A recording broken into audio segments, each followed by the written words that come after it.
Oh my God. Wow, that's wild. Okay. Wow. That's crazy. Okay. So I literally hit bro, I'm telling y'all I was on time, right? So I was on time. I hit start streaming like 3 times on Streamlabs and it did not show up. So I was on time. So y'all not gonna play me, all right? That's what y'all not gonna do is y'all not gonna play me. That's it. So I literally hit that. And now it's not capturing my chat, which is great, right? You should be capturing the chat. So there it is. All right, cool. So like, I don't know, man. Like there's no way I'm muted. Yeah, I'm not muted. Y'all can hear me. There's no way I'm muted. No, I'm good. Why are y'all saying JD mute? Anywho, like I'm saying, I literally started at like, what's it called? 7:27. And it just didn't come up. And I'm just like, bro, what's going on here? Like, what are we talking about, man? All right. So the wild thing is it capturing? Good. It's capturing both chats. All right. So y'all can all see me, right? So anywho, right? What's up, y'all? How y'all doing? It's good to see y'all, right? There's a lot to talk about today, right? There's a lot to talk about. There is a video that came to my attention today. And it's by a YouTuber that I haven't heard of before. But when I watched him, one, I liked his presentation style. You can tell he's still early in the game, but he looks like a good channel. And he was talking about One Piece and political literacy. And throughout the comments, I was seeing people excited about GARP slander. And I could see where he was going with it. So I really wanted to sit down and watch it with y'all. So I could see, so we could see what he had to say, right? Because apparently he referenced the gender piece as well and used the clip of mine too. So obviously we got to shout out the homeboy, right? ThinkPiece Tribe is his name. So we're all going to watch the video together. We're going to break it down. And then also something else that's been very fascinating to me is the continuous, it's the people that start to talk about Wano, and they're talking about Wano slander. And it's like, it's shocking to me because I made the Wano video, and I'll be honest, I generally believe me and Roger, I'd say, but me to a greater degree, I'm the only one that's been brave enough, if I'm going to be honest. I'm the only one that's been brave enough to talk about Wano and what I do not like about Wano. And I'm the one that's taken the brunt of the criticism. To be fair, the criticism's not really been wild, if I'm going to be honest. Nowhere near what Drench went through, obviously. But like, I've been open about how I feel about Wano, and I haven't hidden. And it's only later on now, Roger puts out the tweet, Elbaf was better than Wano, right? 7,000 people are liking that. Then Morge is supposed to make a Wano video. He doesn't make the Wano video. Cole makes a video talking about why people think Wano is bad, right? Then you got Hime making a post saying, oh yeah, Elbaf is making Wano better. Elbaf is making Wano look bad, basically. And it's like, I know Hidden didn't like Wano, and I know there's other YouTubers out there that liked portions of Wano, but then are starting to realize, yeah, like, there are some things here. So I want to see what Cole had to say as well. And wondering why we're getting here, right? Because you can't just say I'm bringing it up when I've been quiet about it for a minute, and now we got people bringing it up afterwards, right? Like, why are people bringing it up afterwards, right? I made the video in December. Do you know what I'm saying? So like, we're here now and we're talking about it. So, and then I think one of the things that I find most interesting is now I've been seeing a lot of GARP slander in the agenda mailbox. And as you guys know, I love GARP. Like, I genuinely do. Right? I like the complexity of his character, but I'm starting to see people get really frustrated with him and starting to really like got a problem with him. And I'm like, I'm very curious to see what people think because I want to talk about it. But it's about time, right? I think it's about time that let me not be a little too prideful here. But it's about time people start using their voice and saying what they really feel, right? If you're going to be positive about Wano, own it. If you're going to be positive about the things you like about Wano, express it, right? Put it in a video, show it, like Alexander did. He talked about why he liked Kaido. I'm not going to go to the video and tear it down because that's his opinion and that's what he liked. My good friend King Recon, he loves Wano, right? That's my boy. I love Recon. He likes Wano for his own reasons. I ain't gonna come for him for that, right? It's valid. But when I share what I don't like about Wano, all of a sudden it's like, you don't understand the story. You don't know what you're talking about. Then we got all these other people here saying, you know what? Elbaf is better than Wano. And I want to ask people, looking at Elbaf now and the trajectory that Elbaf is going, what would you guys say? What would y'all say? Would y'all say Elbaf is better than Wano? Would you say the beginning of Elbaf and Elbaf is making Wano look worse? Do you guys feel that? How do y'all feel about it? I'm curious. We're not talking spoilers for 1153 and 1154, by the way. Please do not. You will get banned very quickly. It will be... I have very ban happy mods and they're foaming at the mouth to ban people. So don't be one of them victims. Don't do it. But yes. How do you guys feel? Because I'm curious where I had my notes right here. You said it's too early to tell? Okay.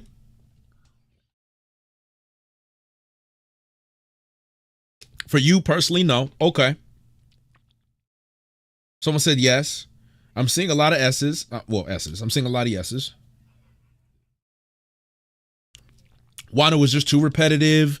Elbaf is way better than Wano. Elbaf sucks unless Usopp gets advanced Conquerors Hockey. Crazy agenda, but hey, man, everyone just gotta, What's the question? I got here. The question is do you believe, has Elbaf made you reconsider Wano? Do you think Elbaf is better? The viewer says Elbaf is a little disappointing, right? So if I were to judge it, right? If we were to judge it, I'd say a majority of people are saying that they like Elbaf, they like Wano more. Not Wano, they like Elbaf more.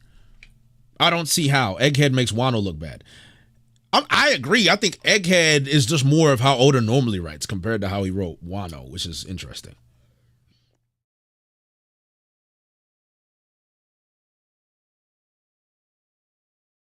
At the beginning of Elbaf, I said Elbaf is boring, and you said that's a crazy take. If that's the case, hey, man. I didn't think it was boring-ish at the beginning. I think it was interesting. Elbaf got Egghead lore and Wano hype, but does it? Does Elbaf have Egghead lore? Elbaf giving Final Saga vibes. Wano from the way it was hyped felt like it was supposed to be given those same vibes, but it fell flat. Right. Personally, my take on Wano is that Ovia deviated from his usual storytelling because he wanted it to be special. As a result, character development suffered. That's what I think as well, Purple Echo. That's kind of what I think. And that's what I was trying to tell people. That was my point. If you compare Oda's previous arcs and his previous writing compared to Wano, it's not the same. It's not the same. It's a different author. And it's shocking. Like, it's a different mangaka. Like, it's like the care and attention he used to pay to certain characters and the moments that he'd give those certain characters was just not the same. And I'm like, this is not the Oda standard. What is this? This ain't the standard I expect from him. But people are like, oh, you don't know what you're reading. I'm like, no, I've been reading One Piece for 15 years. That's not how Oda writes. That's just not how he writes. It's not. I've seen how Oda writes. And I've seen how post-time skip Oda writes. Even post-time skip Oda don't write like that. So when I saw that, I'm like, what is this nigga doing?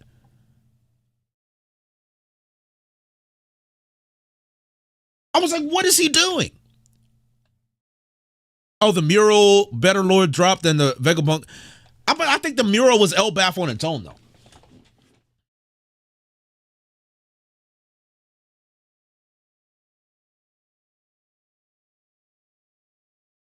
When I think of Wano, I also think about Ennis Lobby and weep for the Straw Hat's current relevance. I mean, the Straw Hat conversation is a deeper discussion, right? Because I know some people, you know, wanned and boo-hooed about me talking about how the Straw Hats aren't the same, and that's fine. Y'all can cry about it, but you know, it's just different, you know. This is a constant struggle most manga artists have. And yes, and it's like mangakas are allowed to have a low point, right? In any reader, writer, in any creator's journey in creation, there's highs and lows.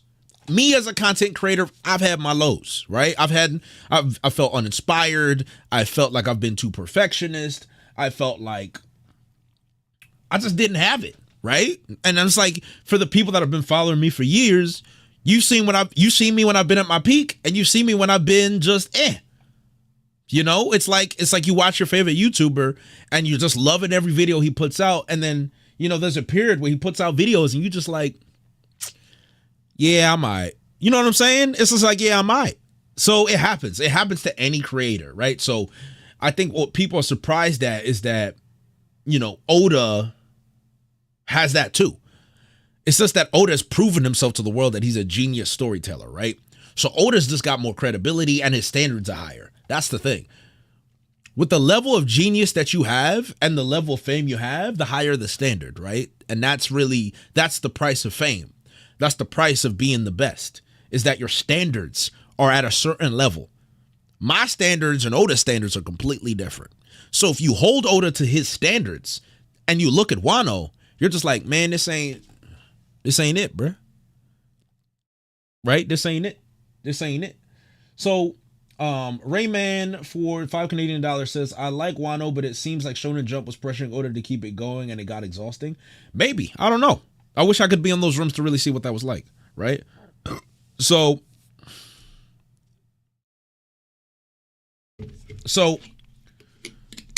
what do you guys want to start with, right?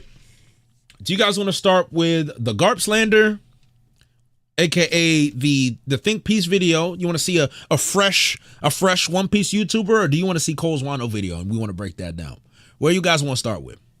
What are you guys feeling? I might let the chat decide. We could do a little poll or something. We do a little.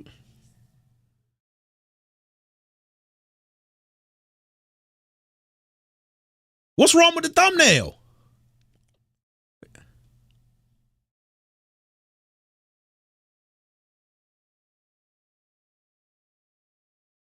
With GARP, I'm seeing a lot of GARP. People want the GARP slander. Let's do a poll. Let's do a quick poll, right? Let's do this democratically. You know what I'm saying? I think GARP's gonna win, but let's do this democratically. YouTube, Twitch.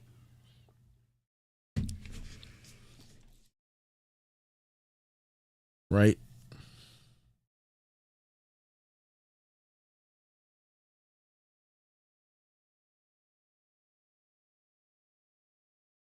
Oh, he looks like Hey, man.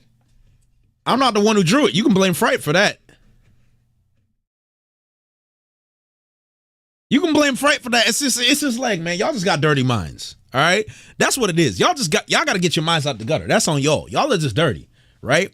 Y'all gotta purify your minds, man. Renew your mind. You know what I'm saying? Romans. Y'all got Romans 12 too, bruh. Renew your mind. Y'all out of line. Is it Romans 12 too? Please tell me it's Romans 12 too.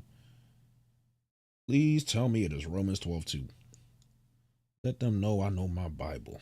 I gotta check it. Brie.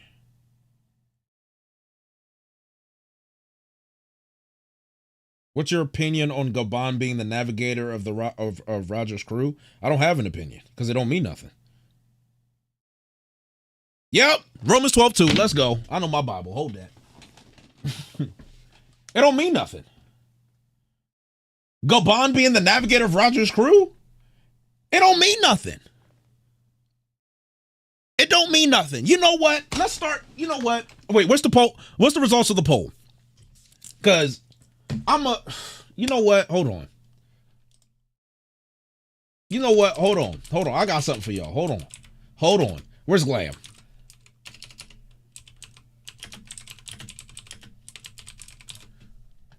I can't see the poll. Who won the poll?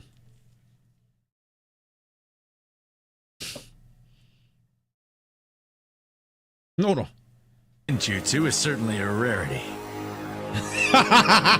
He has only. I love this. Hold on. Every time I rant from now on, hold on. Where is it? Anytime I'm about to go on a rant, I want this edit played. His Tai Jutsu to rely on. Some might consider that a disadvantage. But that's what makes him a winner. But that's what makes him. All right, Lee, take him off. But Guy Sensei, you said that was only as a last resort when the lives of very important people were at stake. That's right, I did. But this is an exception. Every time from now on. All right, Lee, take him off. I'm taking him off because I got an issue. With y'all. Okay? I got an issue. The SBSs, this information that we're getting, this information that you receive in the SBS is a waste of time. It's a waste of time. Scopper Gabon's a navigator. What does that change?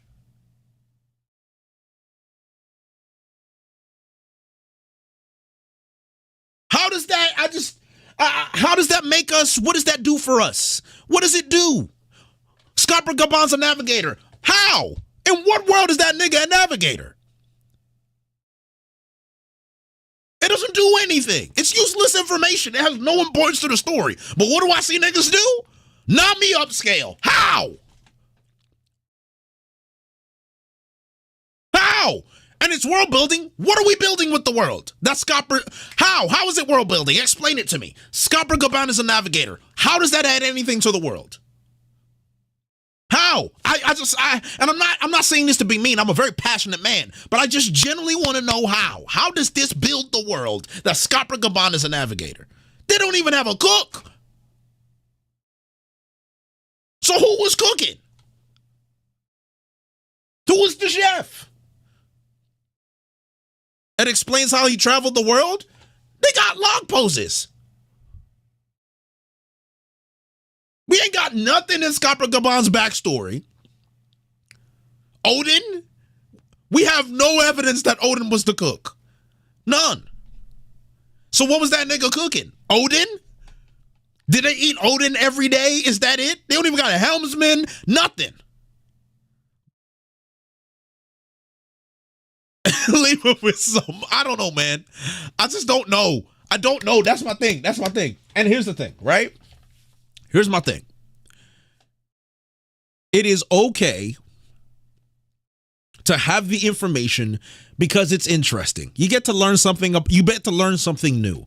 And I understand that. That explains how they found the One Piece. But is that information we needed? They found the One Piece.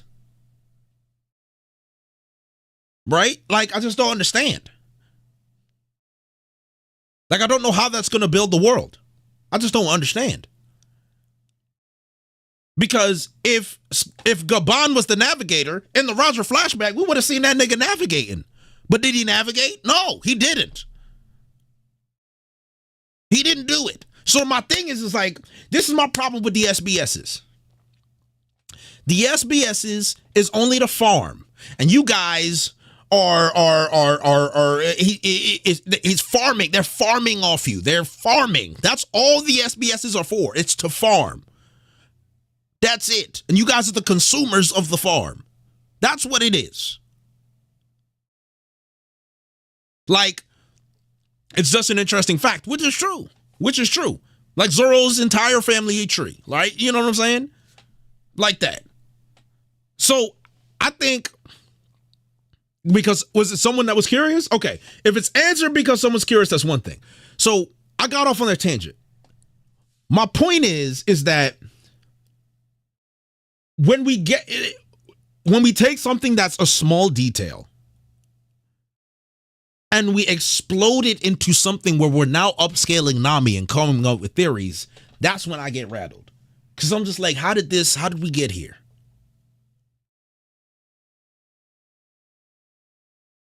How did we get there? Like, I just don't understand, right? And then isn't the Nami thing just agenda? Bro, here's and Frosty, here's what we're gonna talk about. And this is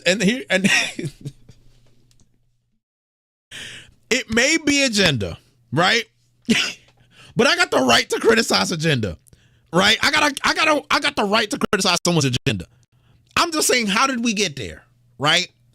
I'm more, because I'll put it this way. If the agenda makes sense, right, then I'm cool with it. But I'm like, I don't know how we got 2 and 2. Gabon's a navigator, therefore Nami's going to dual-wield axes and have Conqueror's Haki? Is that it? Is that where we're going? Is that the tech? I don't know. Like, we can upscale Lord of the Coast. I'm with that one. Let's do that. Nami still got Zeus?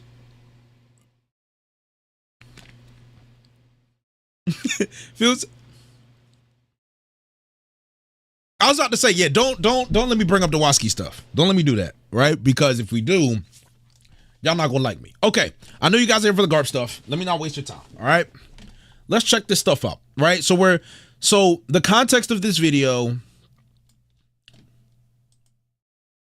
The context of this video is One Piece and political literacy, right? So the reason I'm curious about this is because it's rare that we have an interesting discussion in the community, to be honest, which is why Agenda Piece really came out, because there's just a lot of things that I've experienced in the One Piece community that just bore me to tears. Where I hear about Buggy X Shanks, or I'm hearing about these SBS questions like who was in Roger's crew. This is not meaningful discussions. This is just, I don't know, man. Right? So if you guys wonder why I don't discuss One Piece a lot, it's because nothing's interesting to me. Like I don't find it interesting. When I saw this, I was like, interesting. What does he have to say? Right? And this is by, again, ThinkPiece Tribe. This is his video. If you want to watch the video, it's in the comments. It's in the description. It should be in the description at least, right? So obviously, you know. Make the errors that others do. Yeah. So like, anytime you make an analysis of an oppressed people in any aspect of their life and you leave out the enemy, you will never come to a correct analysis. On the contrary, you will blame the oppressed for all of their problems. True. Therefore, we tell you from the very beginning, we've never taken the line of others that the biggest problem that we have is we ourselves. No, our biggest problem is our enemy, capitalism, and it must be destroyed.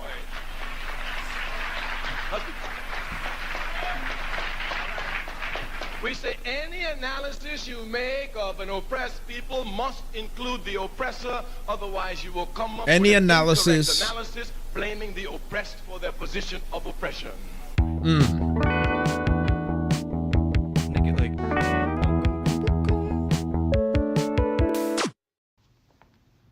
On June 25th, 2023, I gave One Piece another shot. The satin cap is crazy, but respect. The pandemic in 2020 when I got to the Sir Village arc. And now, almost 2 years later, on April 24th, 2025, I officially caught up on One Piece. And we can respect the drip. The poncho and the satin cap is Marines, giving black culture. and Monkey D. Garp specifically, because, well, Garp is trash. And that's being GARP is trash. Listen, bro. Listen. This is crazy GARP slander already. And let's go back to that meme, because I'm sure we've probably seen this meme. Wait, we'll go back. and Monkey D. GARP specifically, because, well, GARP is GARP approved list: slavery, racism, ageism, genocide, ethnic cleansing, human hunting, torture, selling out family to the government, piracy, breaking dying wishes. That is violent slander. That's violent slander. That's violent slander. trash. And that's being nice, because honestly, he's a bootlicker. To summarize briefly, One Piece has existed as a published manga in Shonen I like Jump his since presentation style 1997, too. and is a story which starts out with Goldie Roger, who was infamously known as the Pirate King, and willingly let himself be executed by the world government. On his execution chamber, he revealed to the world that he found the greatest treasure in the world, the One Piece. See, you get it? The One Piece. That's the, yeah. This sent the whole world into a frenzy that brought about the Great Pirate Era, because pirates across the globe were inspired by Roger. So they went out to sea and traveled the Grand Line to find the One Piece. Years later, the One Piece has still not been found. So True. Monkey D. Luffy embarks on an adventure with his crew members that he finds along the way to find the One Piece and become the Pirate King. Not to rule the seas, but to become freer than anyone else. The more interesting thing about Luffy is that he might not claim to be a hero, but on his journey to become the Pirate King, he frees islands from oppressive dictators, settles colonial systems, and even starts a war with the world government just to save his friend that he cares for deeply. This sets him apart from other pirates in the One Piece world. Because So that's the weird thing, right? Luffy saying he's not a hero, but doing non-stop heroic things because it's not his intention. But that's something we can discuss later. We'll see instead where of not saving these islands for selfish reasons, he liberates them. How long is this? It's about 40 minutes. Which honestly might be the greatest bartering system of all time. I'm so interested in One Piece, not only because its length and story is sort of an enigma within the shonen genre, but because I believe that anime can act as a powerful cultural medium for social and political ideas, organizing, and activism. I mean, there's a reason why the Straw Hat Pirate flag has been waved at multiple Palestinian protests, and why they're viewed as a symbol for liberation amongst fans of anime across the globe. Literally, the most dangerous thing you can do during an empire in decay is to smile without permission. It's to laugh out loud. It's to love loudly. It's to imagine more. Because revolution isn't just burning shit down. I need y'all to get it. It's gardening while it burns. It's building joy in the rubble. It's dancing on the cracked floor of a failing world and saying, you're not going to take my ability to feel alive. That's sacred. That's resistance. Joy was never a distraction. I even have the Straw Hat Pirate and some Strong pirate statement. logos tatted on my arm and chest because of what they represent in the series. So it's safe to say that I'm completely One Piece pilled from Hody's energy steroids and the pickups I get from Chopper D Plug. And with One Piece, there are a myriad of topics you can discuss, from Doflamingo's dad embodying white liberalism, Luffy utilizing a collectivist framework to achieve. Wait, what was that last statement? What was that last statement he said? I'm curious about this. I'm curious about this. A myriad of topics you can discuss, from Doflamingo's dad embodying white liberalism, Luffy utilizing a Doflamingo's dad embodying white liberalism. collectivist framework to achieve. From Doflamingo's dad embodying white liberalism. Okay. His dream I need of him to becoming the unpack Pirate that. King. I need him to to how unpack that. Kaido and Orochi use poverty as a tool to enact violence on the people of Wano, which Because what is American white based liberalism? I'm superstructure. curious. I've discussed these topics on my TikTok page as I've chronicled. Okay, so Doflamingo's dad and white liberalism. So like, obviously we need the context to go there, right? And I mind you guys, I'm going to let's break this down a little bit, right? I avoid talking politics in general just because I think politics is messy. And people will say, "Oh, you made it's a joke." The Trump supporter thing is a joke. That's not me being political. That's just me being toxic, right? That's it. Because we're making the Loki MAGA jokes, right? And everyone's like, ha ha, yeah, mega, mega. And then I make the Trump supporter. I'm like, oh my God, Jay, don't get so political. It's called satire. There's no political statement in that whatsoever. But, you know, people lack reading comprehension and it's the peanut gallery, right? If you understood it was a joke, that's fine. But here, this is different because differentiating between liberalism and white liberalism seems like a stretch to me, but I'm going to see where he's going. Because I really want to see is what he says about GARP and Luffy and collectivism. We're going to see. The character that interests me the most is Monkey D. Garp, who is related to Luffy and who I view as morally bankrupt for the actions that he takes in this story. Garp is unable to make a critical conscious analysis of who his enemy truly is within One Piece and becomes a powerless subject because of this. So Garp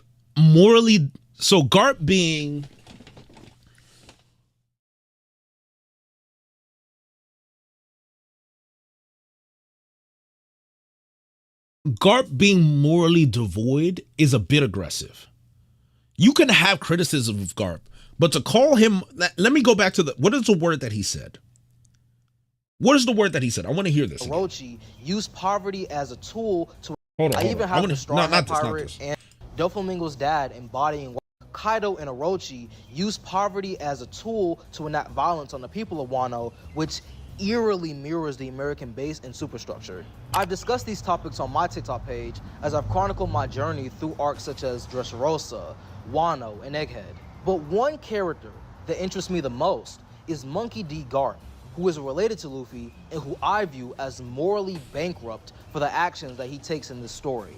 Garp morally bankrupt because of the actions he takes in the story. To make a critical conscious analysis of who his enemy truly is within One Piece and becomes a powerless subject because of this. So my goal is to uncover how his mind... Okay, so the term he uses morally bankrupt, which is different than morally devoid. I see what he's saying by bankrupt, as in he's basically he basically has bottomed out morally because of his decisions. I'd say it mirrors our real life social world. Yeah, okay. How he exists in the context of a larger systemic problem, and reveal how critical consciousness pedagogy can be applied to One Piece to increase people's political literacy. Now, when I was in my film studies classes at Morehouse College, we deliberated and learned tons about spectatorship and respecting the audience that'll view your work. So I sent out a survey poll of where my audience is at in their own One Piece journey, and the overwhelming majority of y'all haven't started One Piece yet or aren't caught up on the story so far. Maybe this video will inspire y'all to get to Egghead, shit, possibly Elbaf.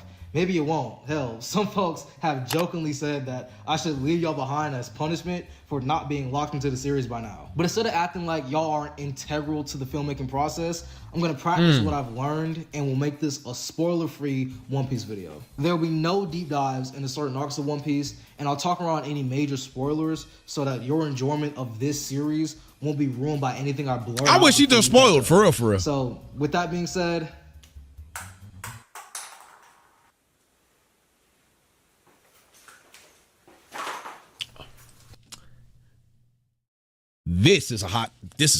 GARP is an ideological fraud. Okay, so now we're about to get to the meat. This is what we came for, right?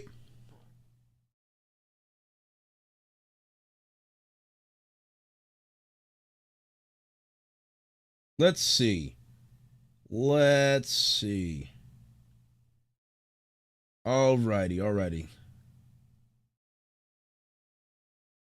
Okay, let's get to this. Here's the individual micro view. When I say that Garp is a bootlicker, I'm referring to the fact that he's a government lapdog. But I don't want to base this off of his optics alone. Because Garp wears a dog hat, and his marine ship is fashioned with a dog alongside a bone and collar as its figurehead, this can be used as an argument to state that Oda is using this imagery to show that Garp is a government lapdog. Now, while that might be true, especially since it's the That's very first interesting. image we see That's of an Garp, interesting connection. I actually want to go deeper into Garp's ideological reasons for joining the Marines and why he continues to stay with them. But first, some context for the unaware and for my mom who thought that One Piece was Dragon Ball Z. Garp is currently 78 years old and joined the Marines in One Piece at 22 years old, which means that he's been with them for 56 years. And the 56 Marines are years. the military forces of the world government that have maintained dominant control over the Blue Planet for 800 years. This Blue Planet is what the global One Piece is known as, and it's divided into the East Blue, South Blue, West Blue, North Blue, Grand Line, Calm Belt, and Red Line regions. In the beginning of the story, the hierarchy ranges from the Gorosei, who are the leaders of the world government, to the captains of the Marines, and Garp is a vice admiral within this world government system. It's important to state that Garp is also known as the hero of the Marines, who, even in his old age, continues to fight against the pirates as they're against everything that he stands for. He likes order over anarchy, and some might say that this is a noble act, as he saves various islands from pirates that are the opposite of people like Shanks and Luffy, which does have some merit to it. Some might say that Garp is the person who respects the establishment, has respect for order, and ultimately wants to change the system from within because he has this huge sense of justice. This is also why I believe Garp is part of the Marines, because the Marines claim to have justice as their main moral principle. And this can be if you guys are familiar with storytelling and analysis and kind of walking you into it, you can see what he's setting up, right? He's already set up multiple points to finish Garp in the end. He's already set up multiple points. Because when you sit down and think, oh, he's part of the Marines for 56 years. He joined at 22 with a dream and ideal. And throughout those half a century, he's going to make, this is my guess, he's going to make the statement, what have you changed? What policy have you attempted to make? And if he's bold, if he's willing to spoil the audience a little bit, he might draw comparisons to Fujitora versus Garp. And this is he's setting it up. He's setting it up little by little. He's giving you the facts. His ideology, the dog hat, 50 years, like you're seeing him set it up. And I swear he's going to finish him. I'm telling you, I can see how it's coming. I see where this is coming. I see how he's going to set it up, man. Their iconography and the actions of the Marines justice for all. Yeah. To achieve order and justice. But here's the issue. They believe in absolute justice, in which the ends justify the means, but this is mainly determined on whatever the world government tells them to do. So when the world government tells the Marines to stop pirates from freeing slaves that the Celestial Dragons own, to the Marines that's justice. When the world government tells the Marines to utilize collective punishment and genocide if even one person on an island does research on the Void Century, which would uncover how the world government came into power, to the Marines, that's justice. And if you question these actions, you're told to shut up and do as you're told. To add on, Cypherpool is a secret organization associated with the world government rather than the Marines. And they also utilize guilt by association to kill anyone they come across, which they view as justice, because even though they harass and, kill innocent people, no problem, they're stopping the pirates, which justify whatever murderous actions they commit, because ultimately they're following the world government's orders. But to be fair, not everyone in the Marines uses absolute justice as their framework for being part of the Marines. Right? And I knew he mentioned Fujitora. I knew he mentioned Fujitora. I called it, didn't I tell you? On pirates, justice, and global order in the anime One Piece, they state that One Piece offers a popular representation of these dilemmas by the different attitudes higher-ranking officers of the Marines take in their acts for preserving order and making compromises on justice. The way One Piece introduces this dilemma is through different approaches individual high-ranking officials of the Marines take towards this dilemma. with each higher-ranking Marine having its own personality, not simply just being order-following automation. I like this presentation, In fact, one of the elements of the story that creates its richness is that characters of One Piece are not one-dimensional, standing for either good or bad, but are complex characters, avoiding the excessive Machian depictions and simplistic characters that are so typical in numerous Hollywood blockbusters. Characters of One Piece are complex and continuously evolve, sometimes shifting from right to wrong. In the Marines, everyone has their own sense of justice. So I would argue one point with that, right? Arguing that One Piece characters are complex is there's only a select few.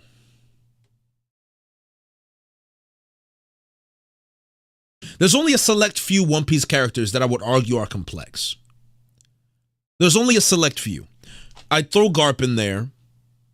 Doflamingo to a certain degree. Kuzan, I'd say Kuzan is definitely one.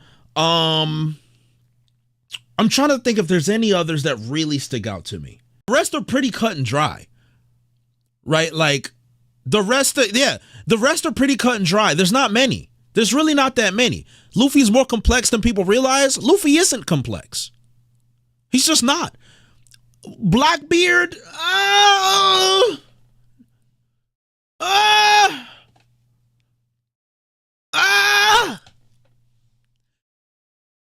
like Blackbeard, but I don't know. I don't know about that, right? And I guess we need to break down complexity, right? I think when you're thinking of a character as complex, it means that you still can't, there's a lot about them that you see, but there is a lot of wavering. There's a lot of wavering between the characters, especially when they're normally in the morally gray, right? And they're put in situations that there is really no right answer because it really depends on what point of view you're looking at it from, right? So when you're thinking about complex, you're thinking about gray, you're thinking about something that takes a while to break down and understand, and it depends on what perspective and strategy that you want to take to look into their decisions, right, and their backstories, right? So exactly, Blackbeard isn't complex; he's just mysterious. You don't know enough. With Doflamingo, when you look at him as a child, you can see him taken out, right? Because Doflamingo, he was raised in a culture, right? So he didn't know better. Then he's taken out and put in a situation where he's crucified and like he's basically persecuted in a severe way, which turns him into permanently evil and hating people. Then you're just like, well, he was a child, but he was wrong already. But then he was put in that situation and he kills his dad and he's like, he's evil. But like, look what he went through. And you're just like, And Doflamingo is less complex than I'd say Kuzan and Garp, because at least Doflamingo has chosen a side. Doflamingo's evil. That's it. His thinking is complex, but he's evil. When it comes to Kuzan and Garp, those two are complex characters. Those are complex characters. I would argue that Fisher Tiger was a little complex. I'd throw Fisher Tiger in there. Arlong is interesting, and I like the Arlong take. Actually. I would throw Arlong in there. Magellan, no. I wouldn't throw Magellan in there. He's not complex. Smoker, no, because you know what Smoker stands for, right? Pre-time skip Robin a little bit, maybe, but I don't know. I don't think so. No. I said Fisher Tiger. Yeah, Fisher Tiger for sure. Arlong is complex. Jinbei, yes, Jinbei. I throw Jinbei in there. As well, right? A character being complex is more than just morality. It's not just about morality though, because it's also about life choices, right? But that's what I'm trying to tell you guys, right? So we're not talking about just morality. We're talking about the situations that they're put in, right? So then let me ask you guys this. What would you guys consider as complex, right? What is complexity to you?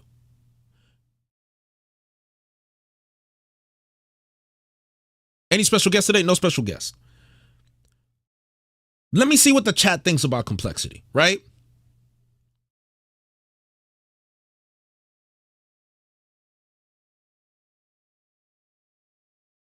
Gray characters are complex, but complex is not necessarily gray. That's a good point. But then my question is what is complexity to you guys? Like depth? Because as far as I'm concerned, right? When I think about complex, I'm thinking about how it's like when I think of a complex problem, you have to be able to do it's not synthesis. What's the word I'm thinking of? It might be synthesis. But as an engineer, right? Because I did it when I did engineering. It's like, all right, when I have something that's complex, I got to break it down into smaller pieces and understand how all the small pieces connect together to get the resolution, right? To get the answer, right? And that's what I'm thinking of. So then if you want to throw depth of character into complexity, then you can do that, right? So if you're talking about Conky is a very complex character. So then if we're gonna go by complexity, then right, a character that's multifaceted, has many different sides to them, that needs a lot of information to explain, right? So then that opens up the door to characters like Boa Hancock, right? Where you have to disassemble their character to truly understand them to their core, right? I think that's a better definition. Where you have to decomposition. You have to basically take out all the layers and understand them, right? So for me, Luffy is not complex. You don't have to break Luffy down to understand what he represents. Luffy is not complex. Sengoku has a lot of mystery shrouded behind him, but he has complex thoughts. I don't know if I'd call Sengoku complex. Garp is complex. Kuzan is complex. I would say Kaku to a degree, maybe. But like, I don't know why people are throwing Luffy out there, because Luffy is not complex by any means whatsoever. When it comes to Sanji presented a lot of complexity in Whole Cake Island, so that's where the complexity really came in. But I don't want people to mistake a complex character for someone who's mysterious and just has no exposition, right? Kizaru, you could argue, is complex, but my issue with Kizaru was that he didn't have enough exposition for us to really understand him, right?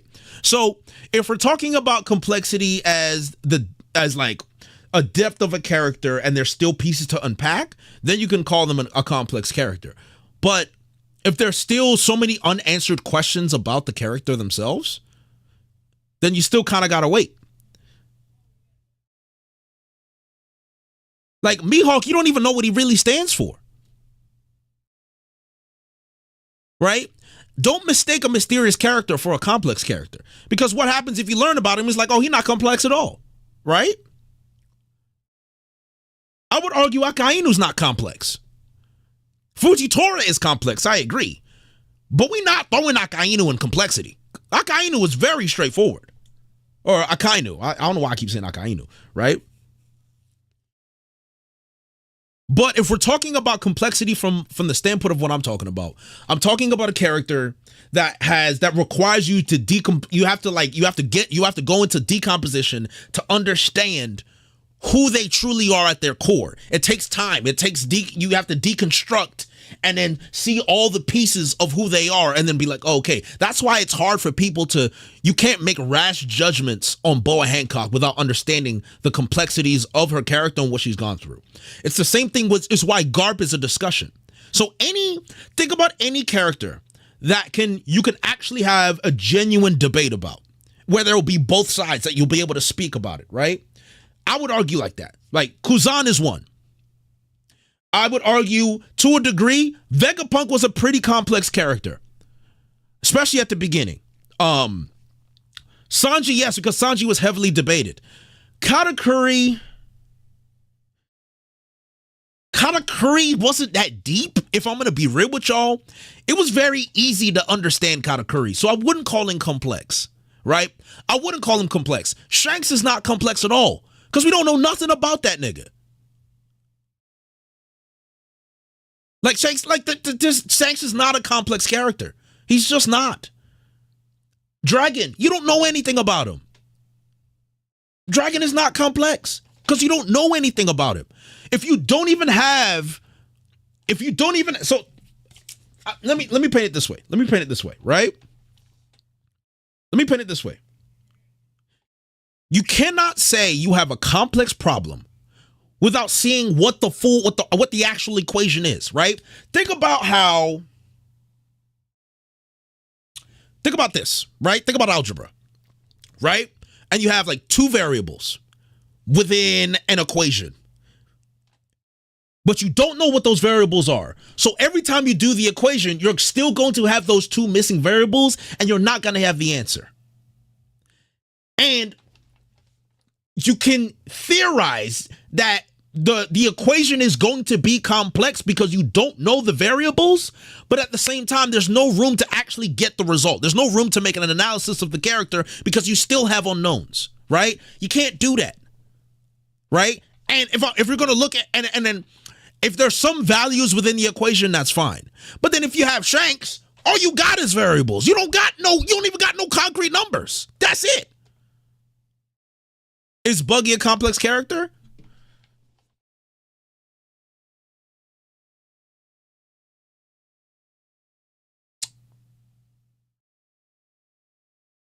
I would argue Buggy is a little too unserious for me to consider him a complex character. And maybe if you want, to treat him as, if you want to take the unseriousness as a part, right? That's fine. But no, I wouldn't throw Buggy in there. In my personal opinion, I wouldn't put him in there. Right? I wouldn't put him in there. But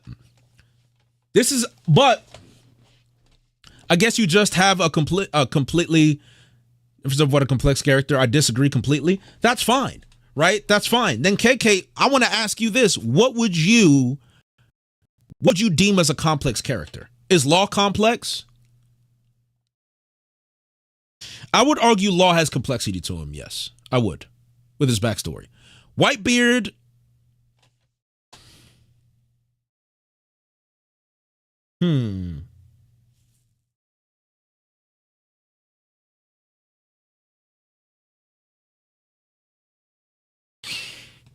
not really. I don't think I would with Whitebeard. I would say Orochi. And Daniel, that's my point. I think a lot of people just think a good character is complex. You don't need to be complex to be a good character. You don't need to. Roger's not a complex character. And neither is Odin. Neither of them are complex characters. Because you know what they are from the very beginning. There's no deconstruction you need to make of Roger or Odin unless you want to be a pseudo-intellectual. That's what I think. I wouldn't say Kuma's complex. I would say Kuma is principled to his core. Kuma embodies principle. Kuma is a principled character. There is no more straightforward character than Kuma in the story. There's nothing complex about Kuma at all. And I'm not even saying that as an insult to anybody or to dunk on anyone. I'm just telling you, Kuma is not complex at all. Kuma is principled by the book. Kuma Kuma literally embodies Christian values, genuine Christian values, to a book, to a T. Like, when I tell you, literally, Kuma is as straightforward as it gets. Right? And then if you're talking about before, Kuma's just mysterious. So that's not complexity either. Right? That's what I'm saying. Do you think anyone in the Straw Hat crew you think is complex? I think Sanji. I think Robin has had her moments. I think Nami. Yeah, Nami early on, yeah. I'd say Nami early on. Because you really have to unpack a lot of layers with Nami early on to really understand who she was and what she went through. So I'd argue Nami, yes. I really would. I really, really would. I would argue Nami. I think Nami's a pretty strong one. Yeah, we are getting into a tangent. I know. But that's it, right? This is what a discussion stream is about. But this is why I wanted to watch this video, because I knew this video would generate discussion, right? And it's a good video. I may not agree with a lot of the takes. Well, let me not say I may not agree. I may not align totally and politically with him, but his presentation and the points that he brings up and the research that he's done is very good. It's a good video. From a YouTuber's perspective, it's a good video. So definitely support this video if you like it so far. It's a good video. But before we get lost, let's continue, right? Let's continue. But that was a good discussion, and I think the complexity discussion is something that we can have later on. But let's not get sidetracked and let's see what he has to say about GARP, right? Let's see what he has to say. The mission at all cost, and some ignore orders and even leave the Marines if the orders they're given don't align with what their view of justice is. But GARP exists in this like weird gray area, and that's the most interesting part about him. He's a vice admiral only because he refuses to be promoted as an admiral, because admirals are required to be lapdogs for the Celestial Dragons, and GARP doesn't like the Celestial Dragons because they're overly arrogant, obnoxious, and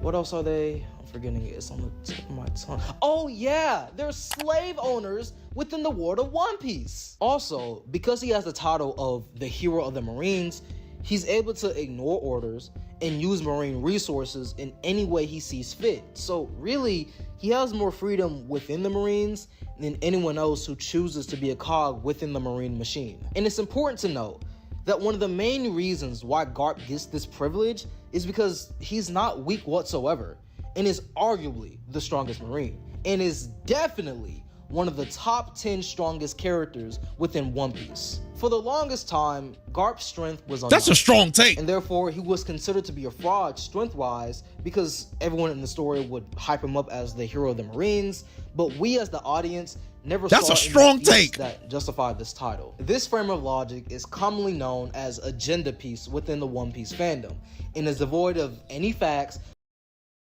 He said the thing, chat. He said the thing, chat. He said the thing. He said it. He said the thing. He said the thing. He said the thing, chat. He said it.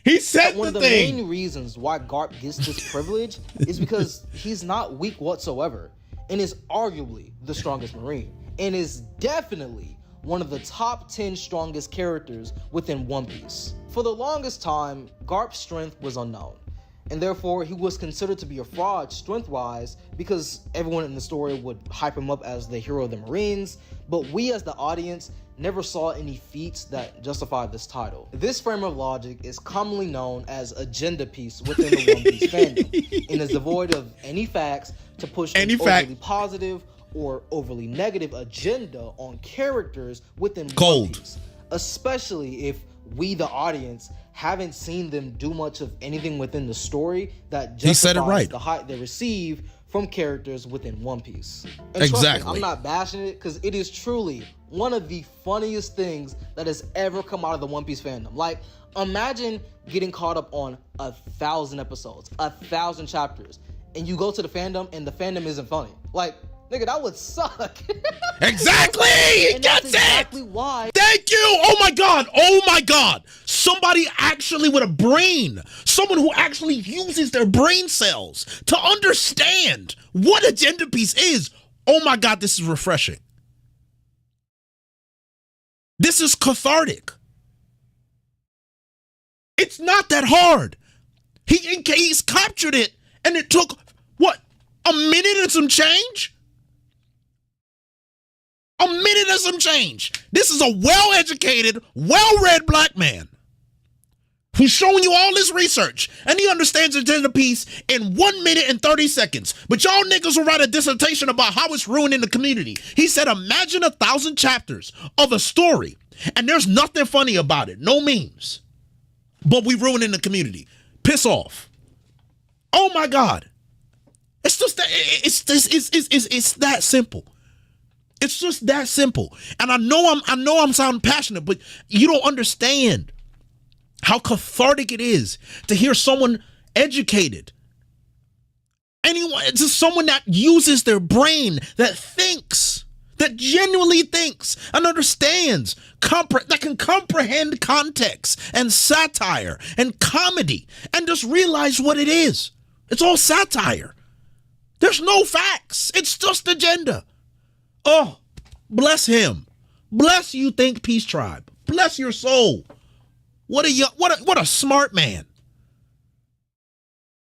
What a smart man. Wow. Unreal.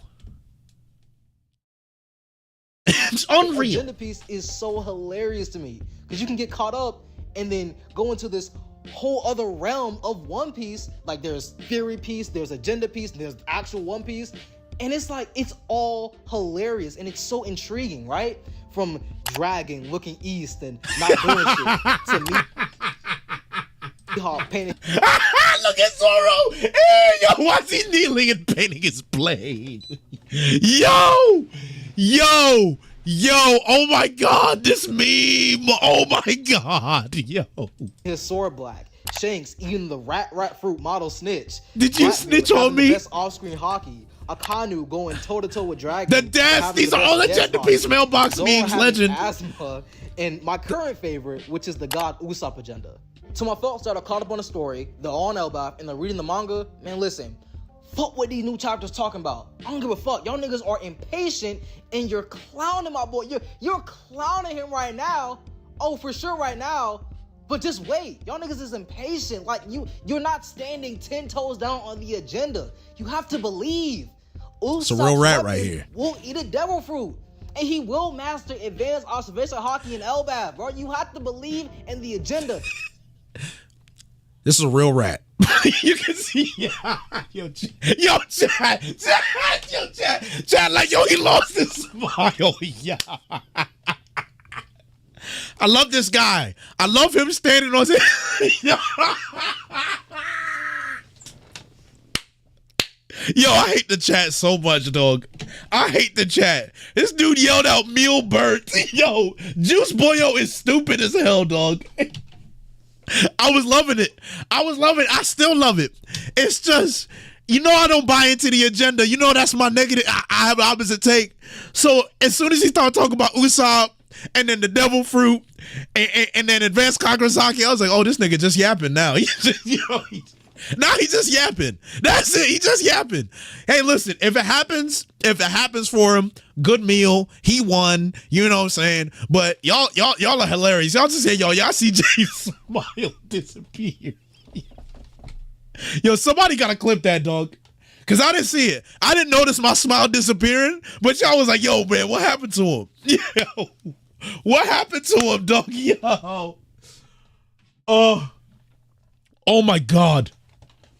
Oh my God. Okay. Let's get back to the video. Whoo. You have to stand 10 toes down on it because maintaining the agenda is our top priority. There it is. He's right. I don't care what I read. It's us. The agenda. It's not about what you think. It's not about reading comprehension. It's not about the story. It's about whether you guys understand that. Anyways, I say all this to say that I love it. We out here, chat. We out here. We're famous, bruh. We out here. Shout out to ThinkPiece tribe, man. It's well established that the hype GARP receives isn't fraudulent, and it's confirmed that he truly is like that. We've observed that his punches can destroy an entire island through his use of the hockey power system in One Piece. And it was previously stated from Goldie Roger himself that he went toe-to-toe with GARP multiple times. And the true gag is that GARP has done all this and more without a devil fruit, which essentially gives you superpowers in One Piece. And to that point, he doesn't have a single weapon, right? Like, he uses his bare fist alone to fight the strongest characters in One Piece. So there's no question that we have verifiable proof that he's not weak and powerless. This level of strength also makes the excuses people make for GARP meaningless, especially when you consider that GARP was and currently is stronger than Sengoku, but was held back by Sengoku when Garp was highly reconsidering his position in the Marines and fighting back against them to save his family instead of letting their execution occur. It's really a if he wanted to, he would situation. And in Garp's case, he was strong enough to get Sengoku off of him, and he was strong enough to proactively intervene towards freeing his own family. Which but is true. He chose not to. And this knowledge comes with its own set of problems. Because if he's this strong, then why did he let the world government kill someone who was part of his family and not take any action to stop it? Why doesn't he leave the Marines and end the rule of the Celestial Dragons if he hates them so much that he refuses to become an admiral? And no problem, why doesn't Jamon. he become the change Thanks for coming. that he ultimately wants to see? Because we know he can. He has enough social capital, physical strength, and hockey abilities to leave the Marines, stop working for the world government, and be someone as powerful as Luffy, Fisher Tiger, or Dragon, who don't use the Master's tools to dismantle the Master's house and craft their own tools to make the radical changes they want to see. And some would argue that Garp is doing this currently by being part of the SWORD organization, who aren't okay, so I'm glad he got the sword. Marine hierarchy and act independently of the Marines. But the issue with that is not only does SWORD still work for the world government, they also still operate on behalf of the Marines. So all they really did was resign themselves from the standard Marine command structure and nothing else. Like, when it comes to Garp and the Marines, I love the lack of energy. Like, go girl, give us nothing. Garp can easily leave the Marines entirely and start his own organization with Kobe, Hemplo, and other Marines who are part of SWORD. He said Hemplo, that's crazy. Continually disagree with orders they receive from the world government. Garp doesn't even have to be a pirate and could join Dragon in his revolutionary army to fight against the Celestial Dragons. And he could have saved his own family from execution if he teamed up with Luffy's allies during that altercation. But Garp didn't. He should have. He refuses to leave the Marines and chose his job over his own family because he's a government lapdog. He might claim to hate the Celestial Dragons for being slave masters, but won't take direct action against them or free the slaves under their boot.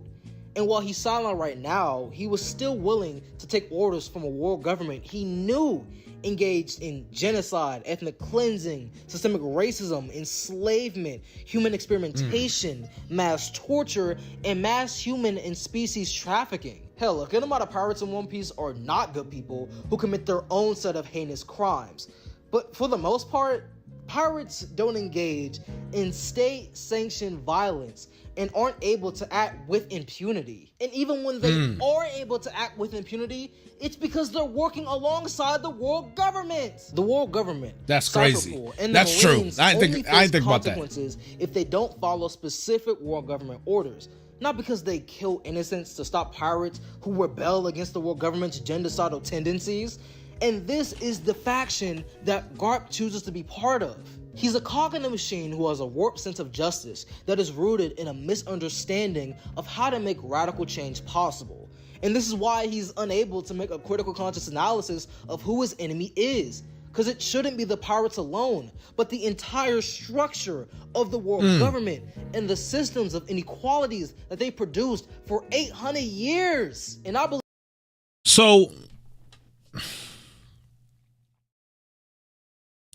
So that's so down bad AL, that's what I was thinking, right?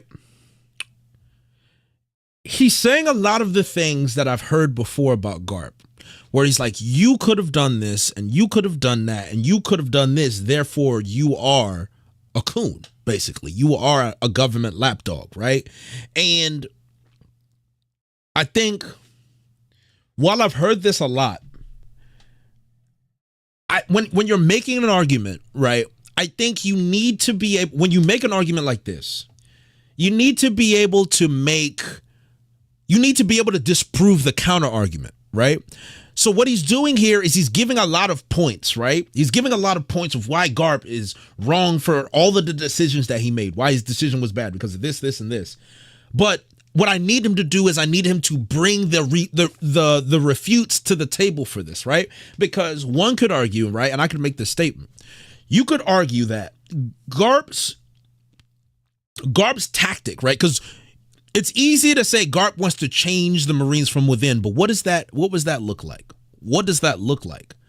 And from what I'm seeing, especially with Kobe, right?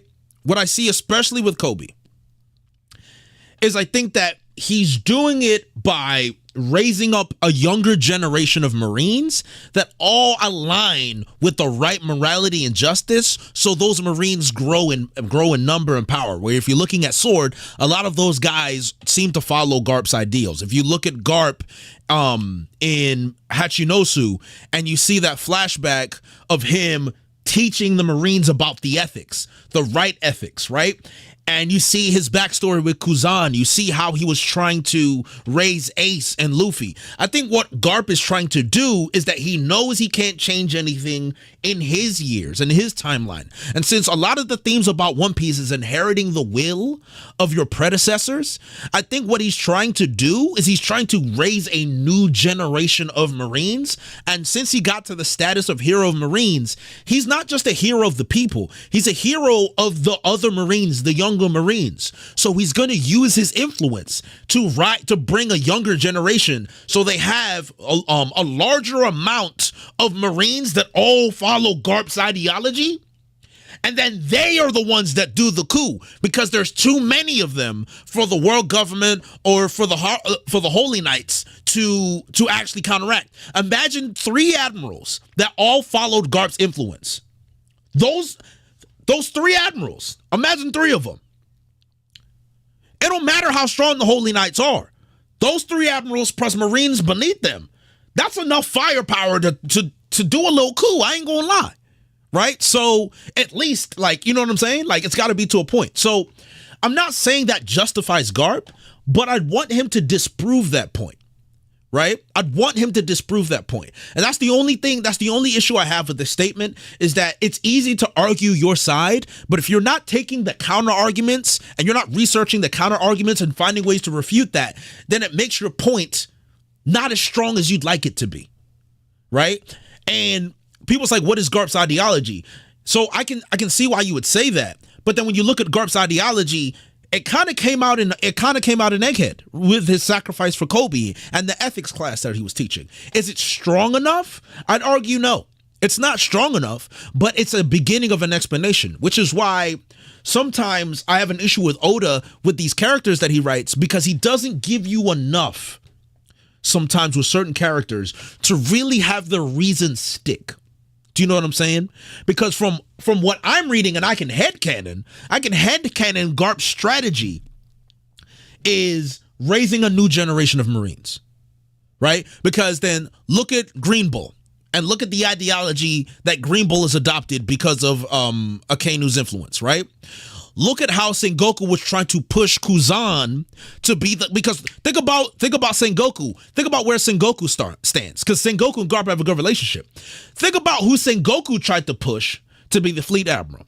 And think about how Akainu ended up being the one that actually represents the world government and justifies that. You can't tell me, you can't look at people like Garp and Akainu and say Garp is worse than Akainu. You can't. So that's where things get, but the problem is that Akainu hasn't been met with the choices to choose his family. So the issue with Garp is his choices. The issue with Garp is his family. That's his issues, right? So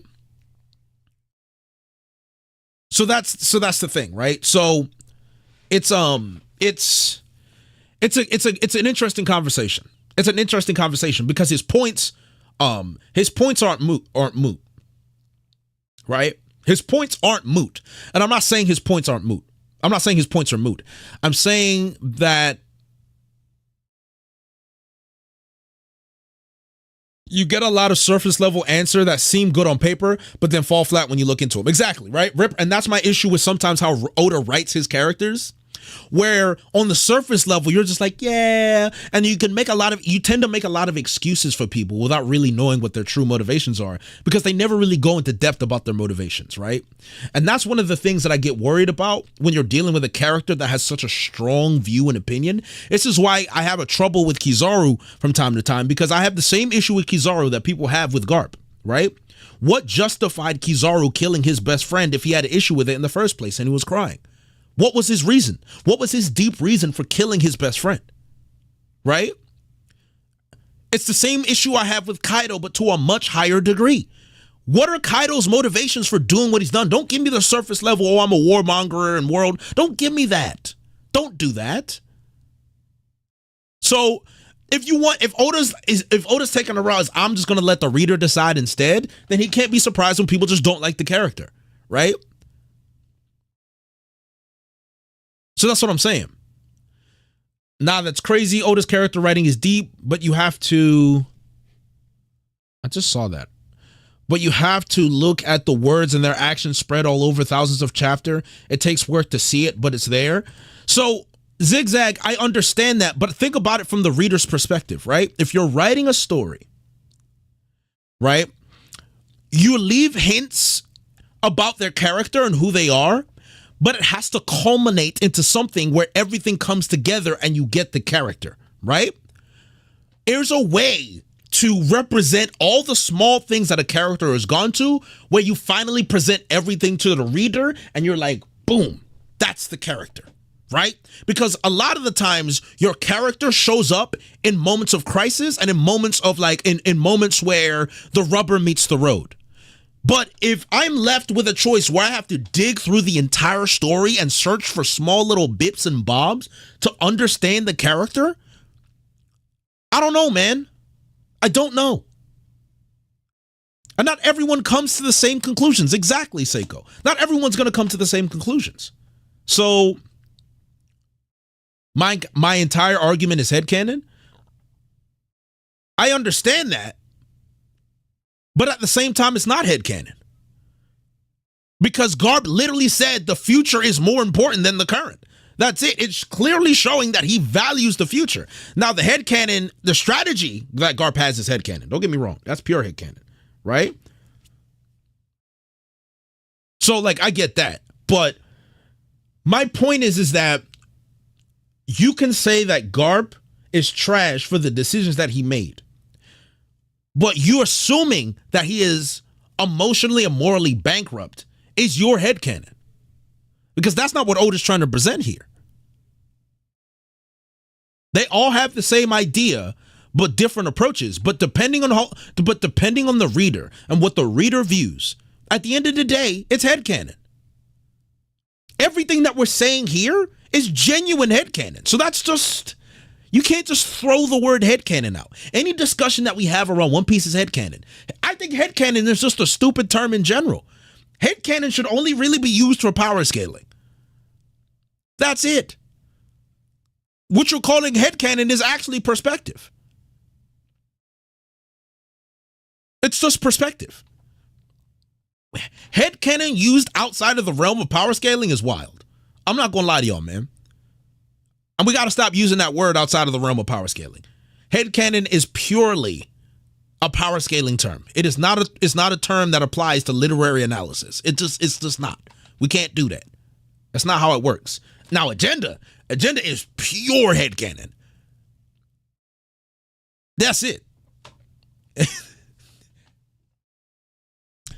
That's it.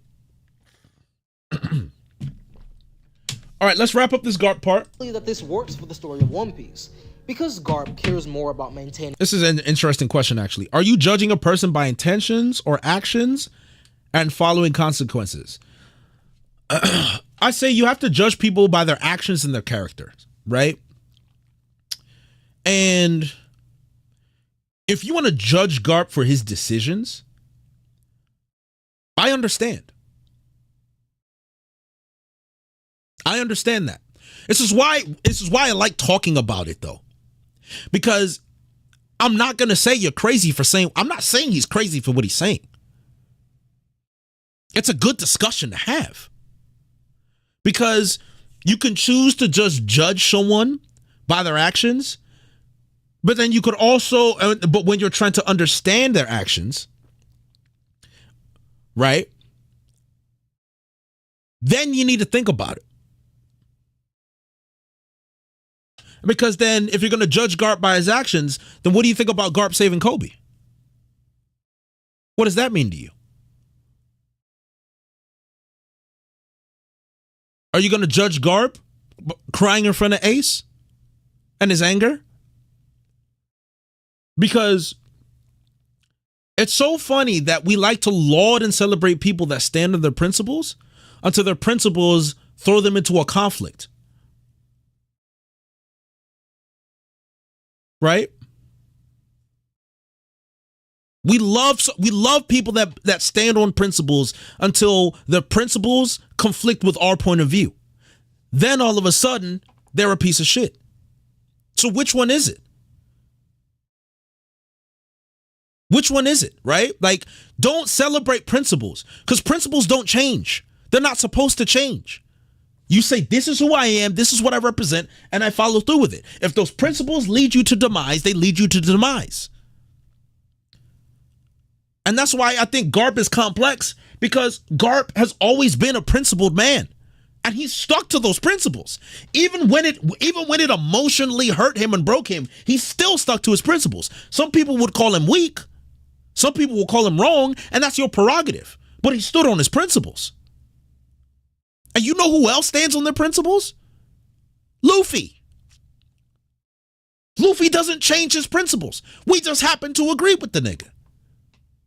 Dragon stands on his principles. You just happen to agree with the nigga. I don't agree with Dragon not trying to save Jenny, but he stood on his principles. And you guys like to defend Dragon forever.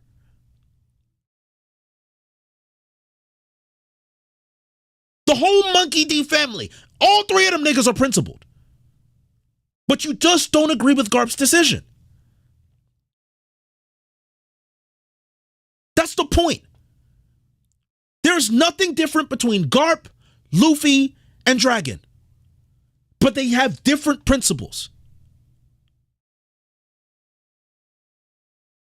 Because let me tell you something. If Jenny was on Luffy's crew, Luffy going to save Jenny. But Dragon didn't, because he's here for the greater good. But you abandon your own?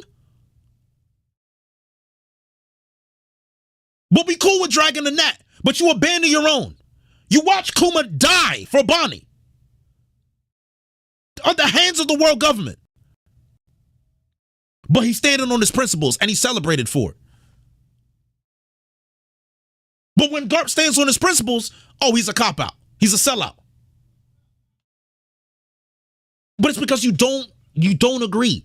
But GARP has his intentions, and you believe, and I believe his intentions are good. But honestly, they're not working out. GARP's intentions not working out. GARP not saving Jenny. GARP ain't saving Jenny either. Because Jenny, but if Jenny was part of the Marines, he going to save Jenny.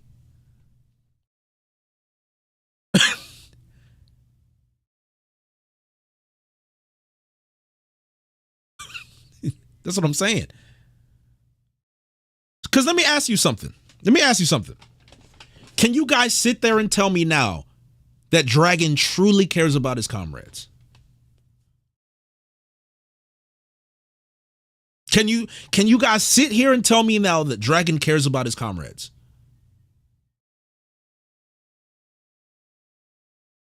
And then I'll ask you, what warrants care?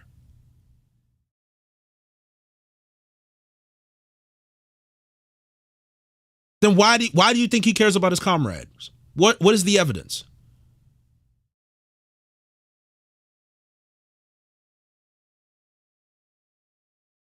What is the evidence that he cares? He grants them freedom? Isn't that a cop-out?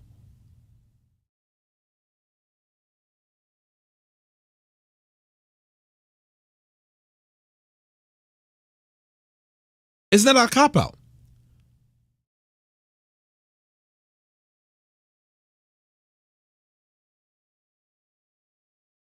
This is the point I'm trying to say.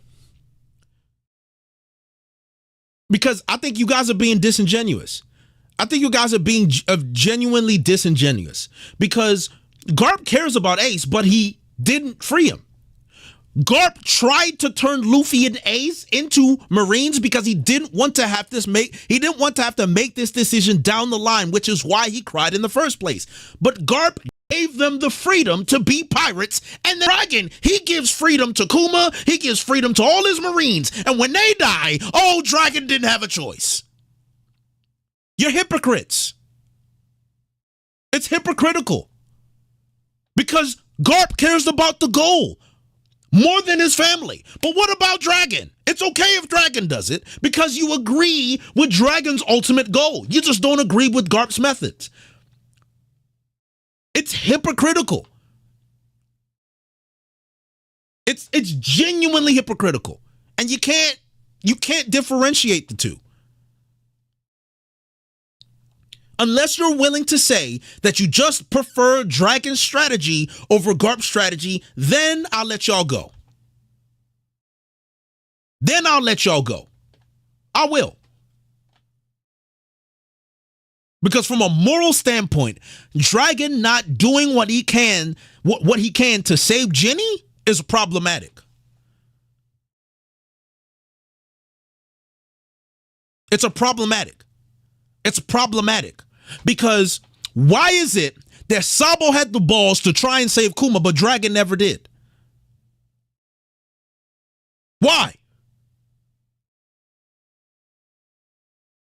I don't understand. Why? Explain it to me.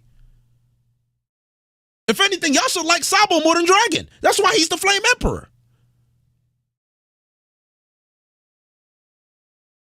Toasted Cat, are you anime only? Because I hope I didn't spoil you.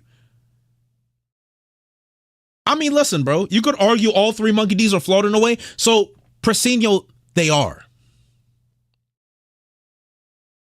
They are. And that's my point.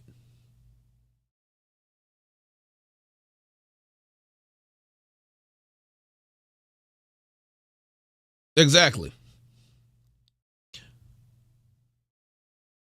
And he didn't have the resources, yes. So I agree.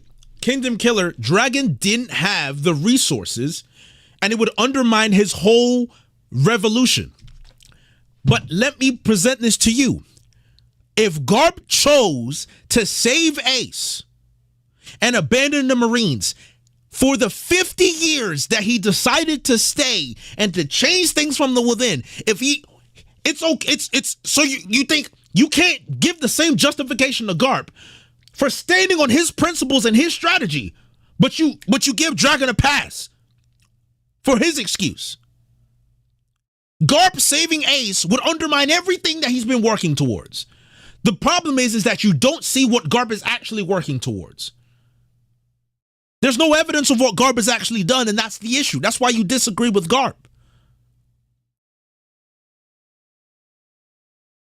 That's the point we're making here. It's a bias. So Miniature Pig, that's the issue, is that you don't see what Garp has changed. But then that's why I bring up the Hachinosu point. I bring up the Hachinosu point because I genuinely believe Garp is genuinely raising a generation of Marines. He raised Kuzan. He raised Kobe. He tried to raise Dragon into being a Marine. He tried to raise Ace into being a Marine. He tried to raise Luffy into being a Marine. There's a lot of evidence of what Garp is actually trying to do. It's just not going well. But so far. But you're just going to have to see at the end of the story whether Garp's influence actually did something or not. Because then what happens if a civil war is started on Garp's behalf? Then what y'all going to say? If Garp's actions trigger a civil war within the Marines and the Marines have a coup, then what y'all going to say? And that's a question I need y'all to answer. Now, this is headcanon, so you can say, that's not going to happen. And I'm like, all right, bet. But if it does, then what?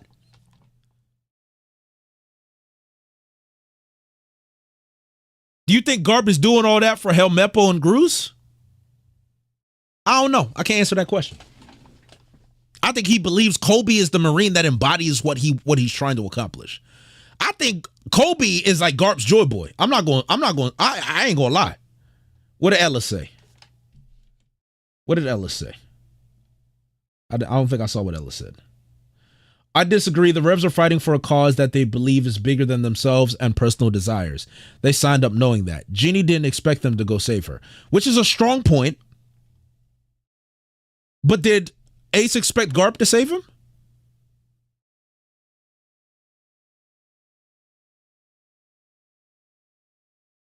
Garp literally knew what would happen. That's why he tried to avoid this happening in the first place. Luffy wouldn't want Garp to try and save him.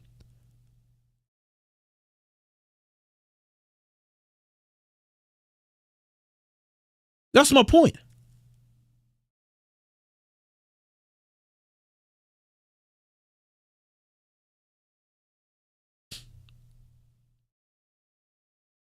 So that's my point. Like that point doesn't, it's still the same thing.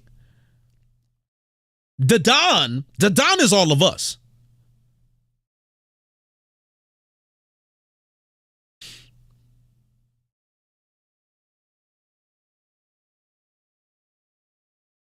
All this sounds like Jay should stop slandering Dragon. I'm gonna keep slandering Dragon. Ace knew his consequences, and Garp did his best. Garp literally did his best to avoid this happening because he knew this would happen in the first place. But anyway, let's wrap this video up. Balance, order, and justice, then protecting his family suffers. And Garp tries to make up for it through saving Kobe, only because Kobe is the future of the Marines and can continue to maintain balance, order, and justice once Garp passes on. Because while it is true that Garp's family is full of crash dummies who will die over your daddy jokes, Garp never needed his family's permission to save them. And this is a your daddy. Oh, hold on. This is a continue to maintain balance, order, and justice once Garp passes on. Because while it is true that Garp's family is full of crash dummies who will die over your daddy jokes, Garp never needed his family's permission to save them. And this is especially true because Kobe didn't ask to be saved, but Garp proactively intervened regardless. Through his So the reason I disagree with this statement, and I've said this before, Kobe is literally part of Garp's plan. We just talked about this. Kobe is literally part of Garp's plan. He says, you are the future of the Marines. It is in Garp's best interest to save Kobe. This is harsh. It was not in Garp's best interest to save Ace. It was not in Garp's interest to save Ace. And if you disagree with that, by all means disagree. Completely disagree. And that's fine. I morally, I understand where y'all coming from.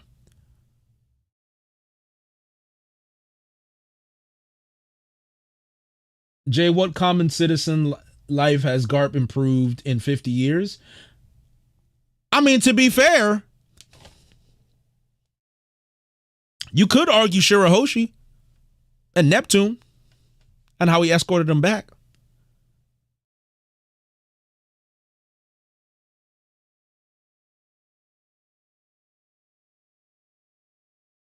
Glam, the main problem with this is that there is zero reason for Garp to think the Marines can be a force for good at all. That's just his ideals at that point. That's just idealism. And Jose Larios, you fine for that. Government, he found himself stuck between a rock and a hard place.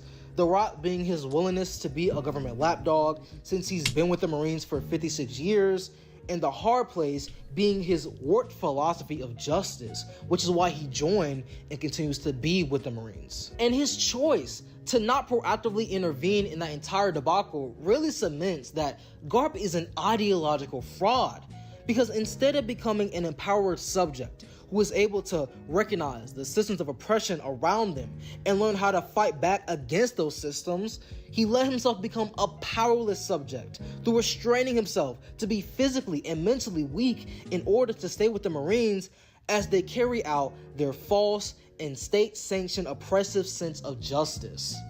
Now, some might say that this analysis of Garp is not warranted because Garp is only playing his role and is only doing his job. I wouldn't say that.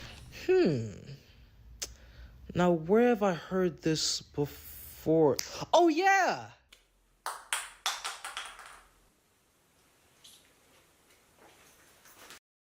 Now, for the sake of time, we can't go too deep into this, but I encourage everyone to strongly watch the rest of this video, especially if you agree with his points, because I believe once he gets into the real world parallels, you'll see where he's coming from. For me, I'll probably watch it later on my own time. But overall, great video, man. Great video. Deserves more views. It's a great video. So hopefully people pull up, check it out. But yeah, great video. Great video. Okay, so it is late. Oh man, do I have time for this Cole video, bruh? Before we end the vid, Jay, are you saving Ace?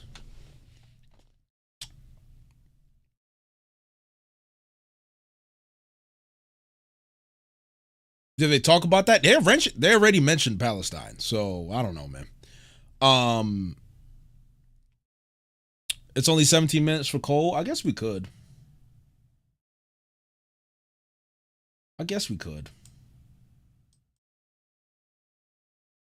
Controversial. One of the most, if not the most, in the entire story of One Piece. Either I see on, let's say, folks' top 5, or not even their top 10, or even top 15 in terms of the overall ranking of their arc. And Werb on YouTube did a video titled "Why Wano Didn't Have Stakes," not ribeyes or T-bones, New York strips, not things you stab vampires with, but the actual consequences, the win or loss stakes that normally you would see in various arcs, and how Wano Country, it has that, but it doesn't have to the same degree as other arcs in his opinion. And normally I don't have time to watch other folks' videos like that, but this kind of did catch my eye, and I did sit down and watch it, and I thought it was a pretty good video. Why he believes that Alabasta did things right, but Wano Country, which did not do things as good. There are many major points of failure in the arc in terms of actual story-written failures. So talk about Luffy losing to Kaido, the Scabbard versus Kaido, Luffy loses to Kaido again, rooftop, and then the final time when, before it goes into Gear 5, he kind of dies. So there are major points of failure in the entire Wano Country arc. In his opinion, the first one being the best one, but even still, they don't compare to what, let's say, we get in Alabasta. And his reasoning for it is actually pretty interesting too, so you can see it yourself. But there are essentially things like the consequences of a certain situation in, let's say, Dressrosa would lead to the birdcage changing all of Dressrosa in the process. Or let's say Luffy feeling to be Crocodile for the first time leads to an eventual war where thousands of folks are losing their lives. Things of that sort. So whether or not, let's say, you agree or disagree with the idea that the stakes of Wano Country were not as intense or well thought out as previous arcs, I think it's up to you. It's very subjective, like these things normally are. Like you could argue, for example, that Kaido just being able to execute his plan in any capacity, dropping Onigashima onto the city, and then turning Wano Country into an entire slave factory via the new Onigashima project, that threat of itself was enough for the stakes. But in watching that video that Werb did, I appreciate that, Terrence.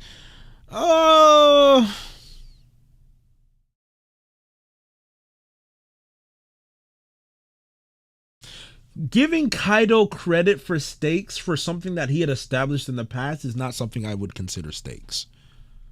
Yeah, let me, so I want to go back to that point.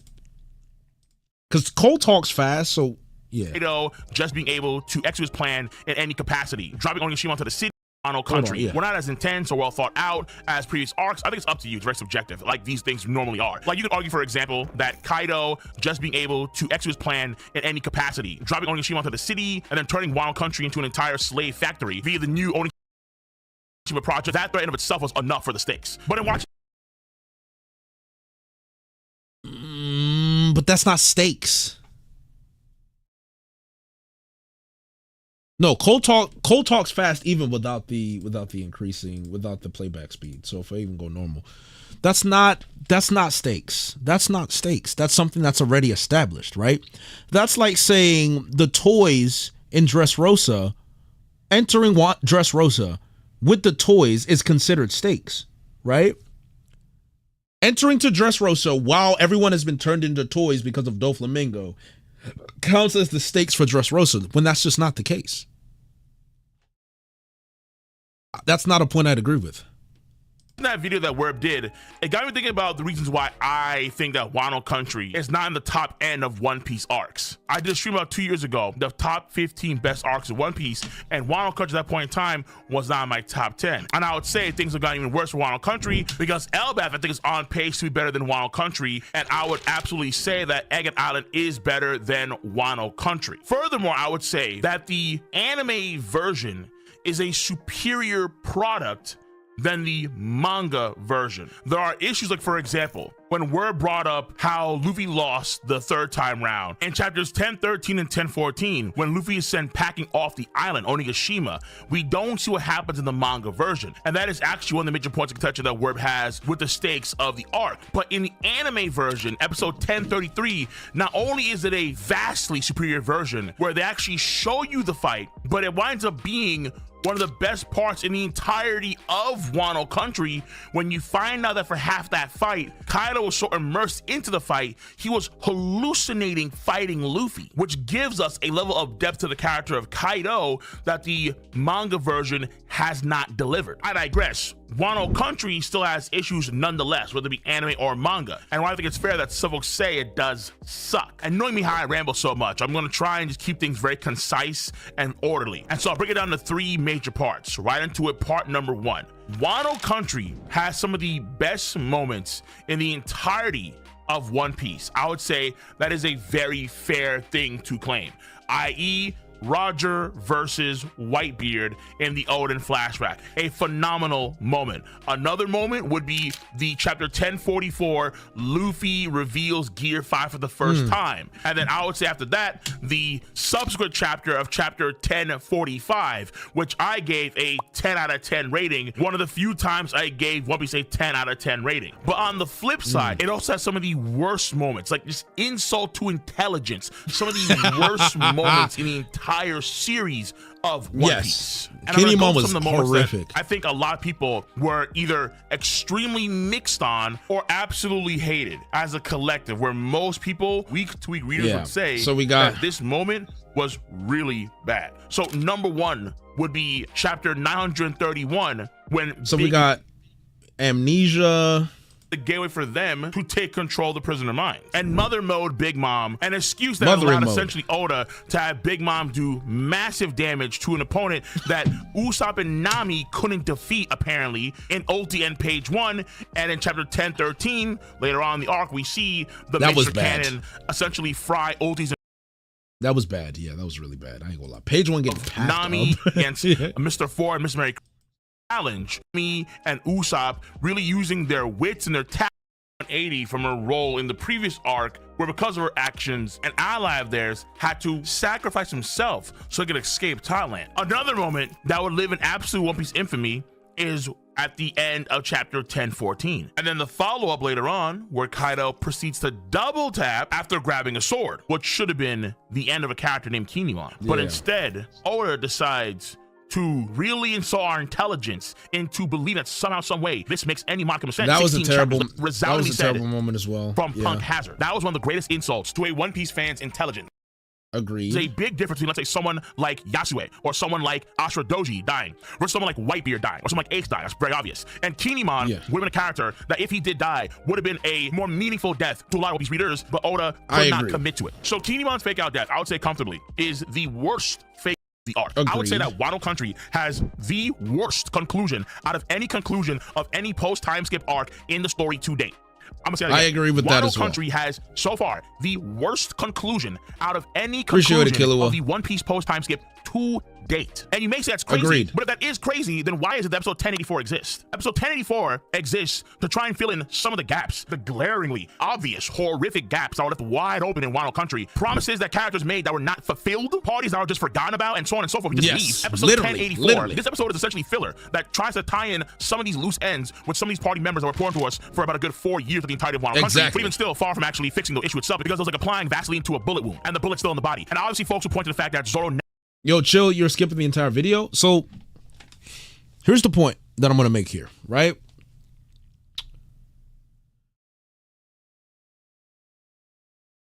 Cole is making points that we're all aware of here, right?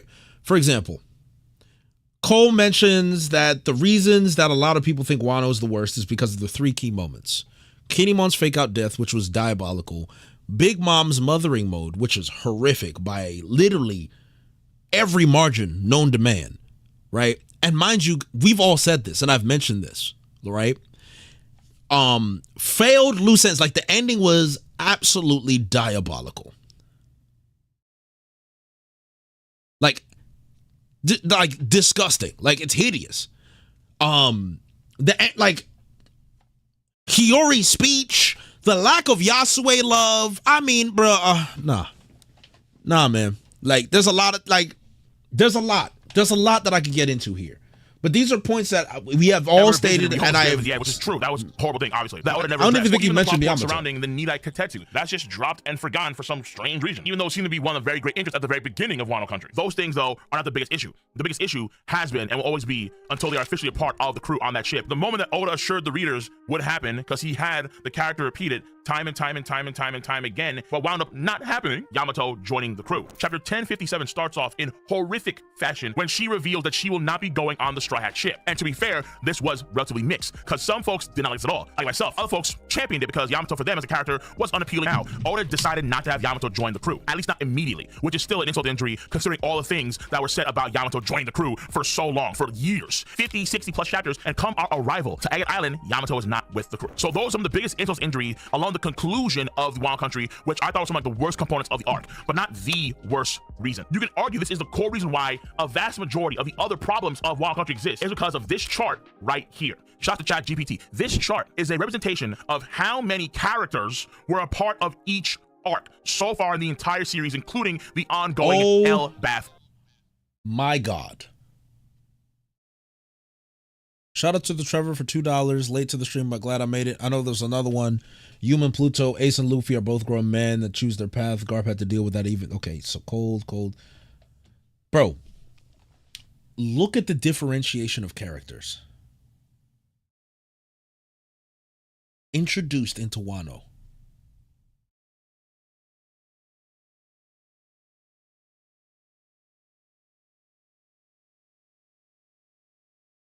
Look at that differentiation.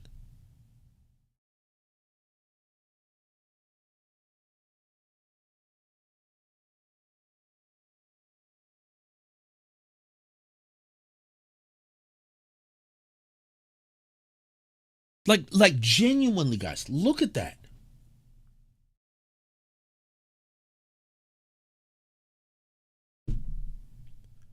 Just why? Like, genuinely, why?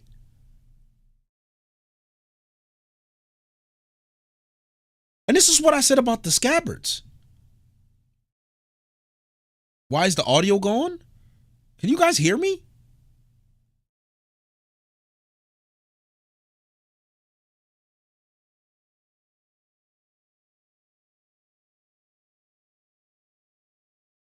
Ugh.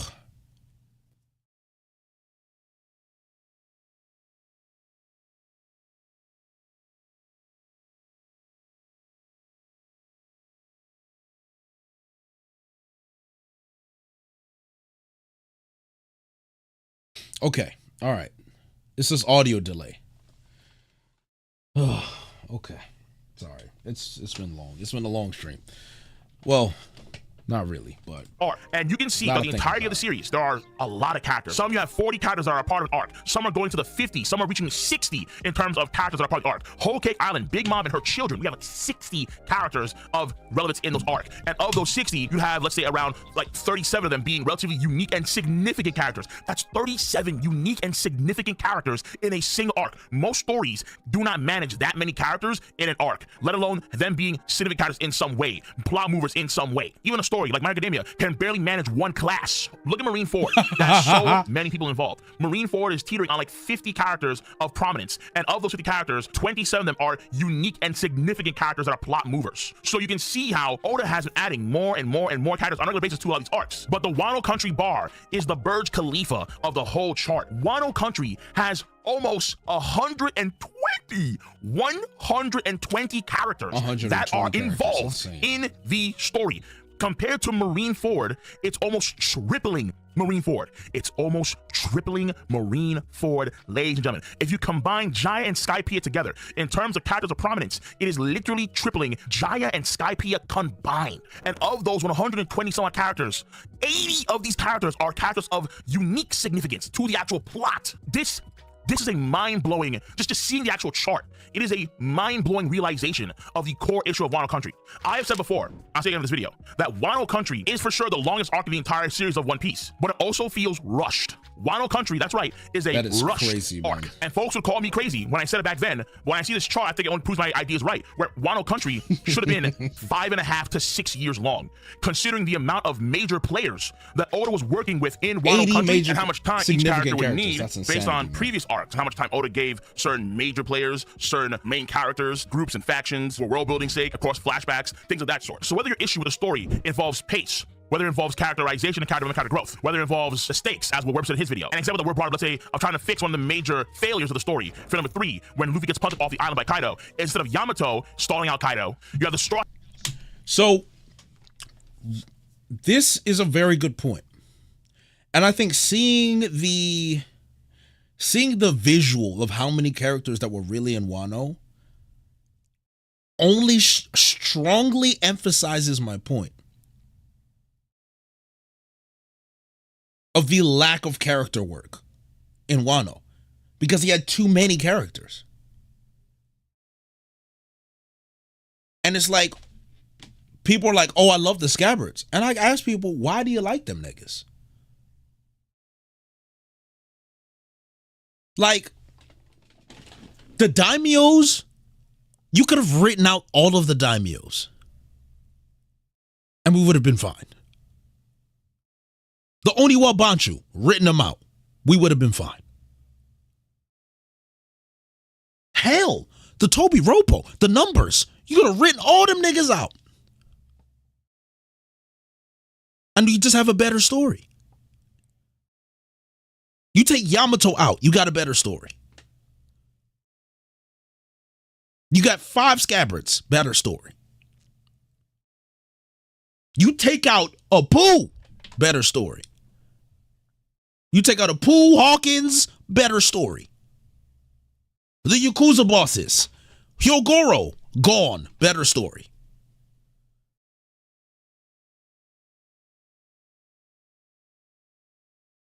There's so many people. Sparrow, for God's sakes, you could take them out. Better story.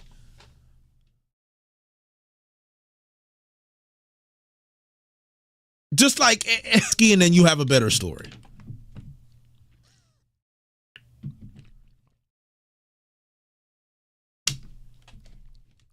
Come up there somehow, some way, and they try and deal with Kaido. Like in the same vein as, let's say, Thriller Bark, where in Thriller Bark, the Straw Hats had to fight against Oar's Luffy when Monkey D himself was lost in the forest. So a situation where you have the crew themselves defending Luffy on the rooftop, that could have been a great way to showcase the consequences of Luffy's failure, and several Straw Hats getting gravely injured as a result of that. Not just, let's say, Luffy and Zoro themselves within the arc, but it would also include Nami, it also include Usopp, it also include, let's say, Chopper. Half the crew would require prolonged treatment because of Luffy's failure. But no, instead we have Yamato. And you can point to several reasons to why it's the case, but I think the core reason would also stem from the fact that there are other characters that need to get some attention to, even stride attention. So whether it's these CP agents that are involved with Brook and Robin, whether it's Usopp, whether it's Kikunojo and Kinemon who are at death's door. Kinemon damn near doing mouth-to-mouth with Grim from Billy and Mandy himself. Whether it's Jinbei having to do the water jutsu with Raizo. The list goes on and on and on. Whether it's Sanji being treated by Osome and the Pleasure Quarter girls after the Queen fight. There are so many characters are involved in this arc. There's not enough time, especially given Oda's mindset and how Oda likes to give a lot of prominent characters some shine here and there at the bare minimum, but there's just not enough time like they could in previous arcs. Even in terms of like Marineford standards, even that would be a hard-pressed thing to do in Wano Country, because Marineford in terms of my characters, because Marineford is almost getting 3x in terms of character numbers in Wano. It's unbelievable. This is why I think a lot of folks are justifiable in saying that Wano Country sucks. It's not my top 10 arcs. Though Yamato joined the crew would retroactively make the arc better. Yes, it would, but we're not there yet. On that note, I was this video because, again, just seeing that word video got me. Yamato joining the crew would not make it better. I disagree with that point. It wouldn't. I'd actually argue it'd make it worse. I think Yamato not joining, it was Oda basically discrediting everything that he wrote beforehand, but Yamato not joining is great. Yamato not joining is genuinely good. Because imagine dealing with Yamato and the absolute BS of that character for the rest of the story. Yeah, miss me that. No. No. Just don't. I can't. Bro, can you imagine what the community would be like if you had to see Yamato every single. Oh my God. Oh my God. I'm literally getting. I swear I would get night terrors dreaming about it. I would actually pray for me because I'd consider jumping off a bridge. Like, Yamato joining the Straw Hats would be a nightmare for me, the community. I mean, do you think Lavish? Yeah, I'm talking about that. Not even just to mention. Can you imagine watching someone saying I'm Odin for the rest of the story? Oh my God, give me a wine glass of bleach and put a garnish on it, please. And I'll sip it slowly as I read those chapters until it's over.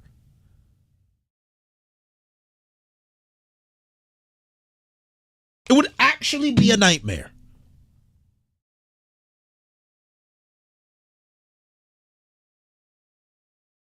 You're a Yamato defender. You can love Yamato all you want. I hate that character. Absolute waste of my time. Please, free me. Just free me. Just free me.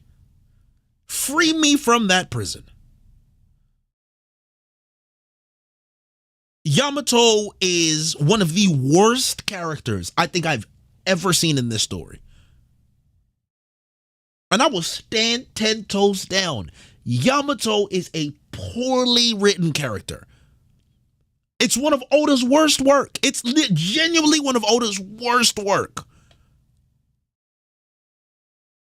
Like, I cannot emphasize it enough how bad of a character Yamato is.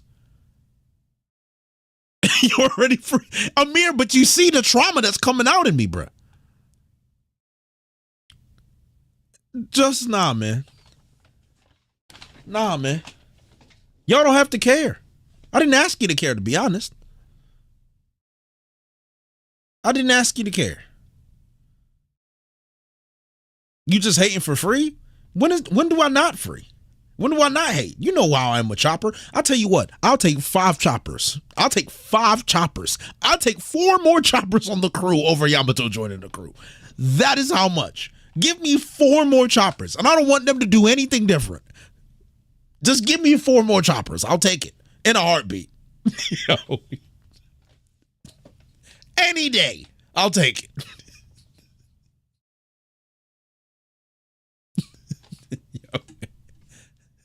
Yo. Yeah. Oh, yeah. You said let's not get crazy, bro. Having 4 choppers in the crew would be, yo, I'd be all right, man. Ironically, yeah, give me Carrot. Give me Carrot over Yamato for Straw Hat, bro.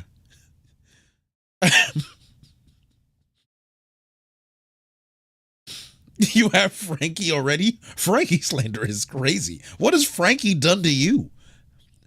Frankie literally don't be doing nothing, dog. Like, what is there to hate about Frankie?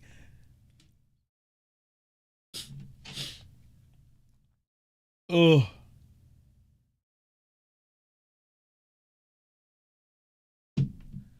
Bro said you literally Frankie's just a waste youth.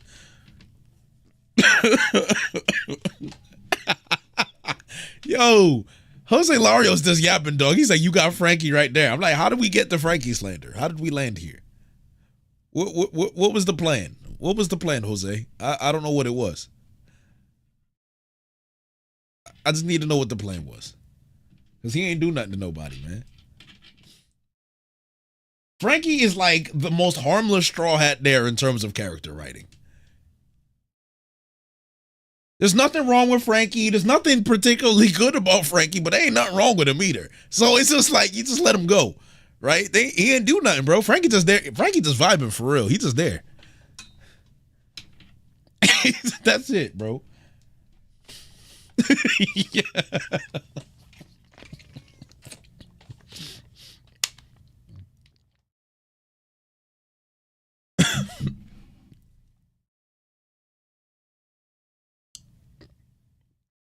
He didn't do nothing. But the thing is, Frankie does one important thing every arc, and you can be okay with it.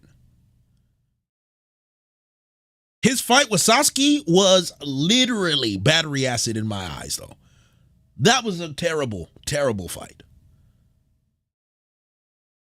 Genuinely one of the worst things I've ever experienced. That fight with Satsuki was horrific. And it was mainly just because of Satsuki.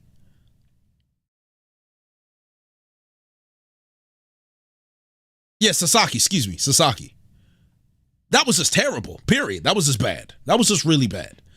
I would argue that's one of the worst fights I've ever seen in One Piece. Like that fight.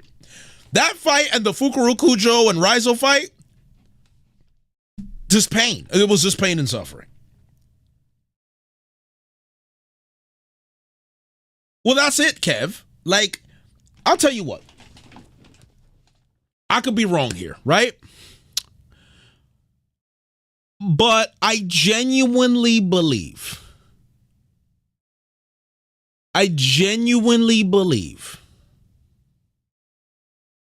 people love Yamato because Yamato is strong, because regardless of what Yamato identifies as, Yamato is a conventionally attractive Nami clone. And Yamato knows Ace. There is no other reason to like Yamato outside of that.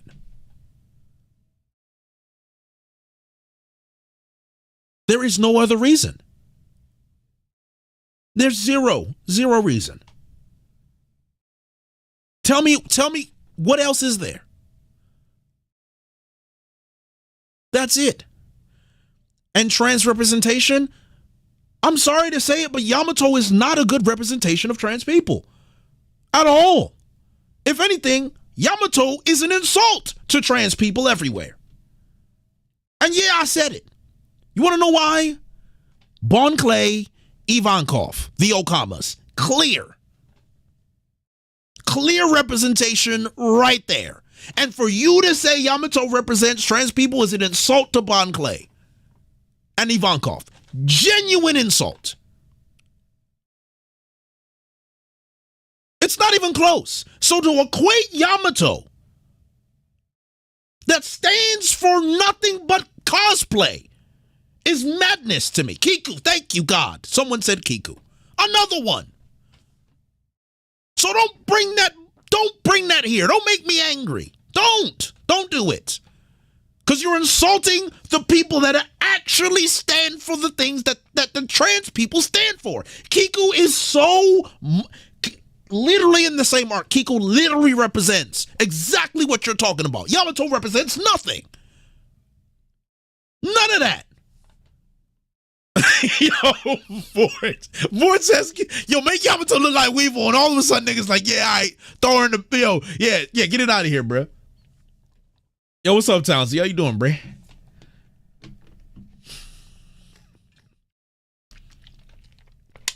That's it, bro. That's it. Like I said, Yamato's is conventionally attractive, and it's pretty privilege. Oh my God, Yamato got pretty privilege. We figured it out.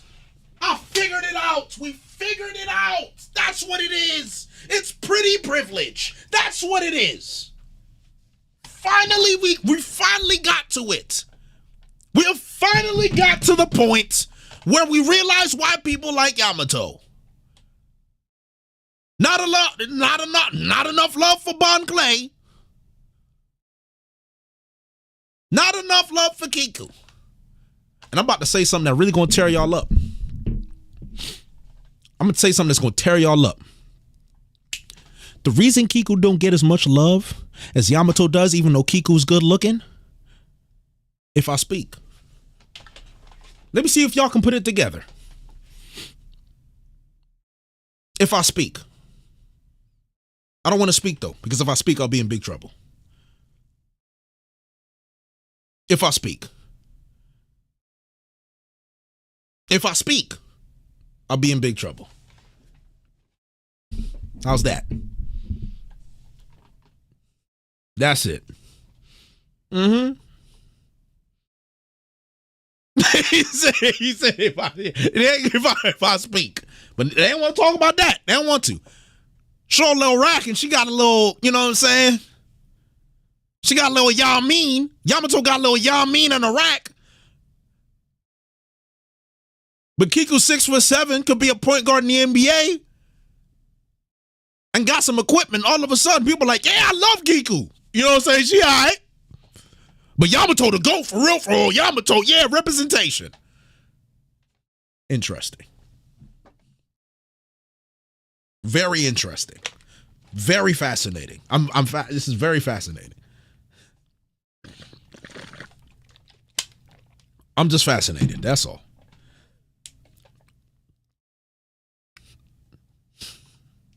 He got them hockey storage systems. Yeah. Get Michael Blevins out of here, dog. What is he talking about? Michael just yapping. Hockey storage systems. What does that even mean? Yeah, yo. Okay, bruh. Yes, Yamato literally has pretty privilege. It's just that simple, bruh. That's it. The sooner y'all realize it, the sooner you know what I'm saying? You know what I'm saying? It really be like that. It really be like that. Anywho, I'm off my soapbox for today. This was a good time. This is a good time. I had a great time.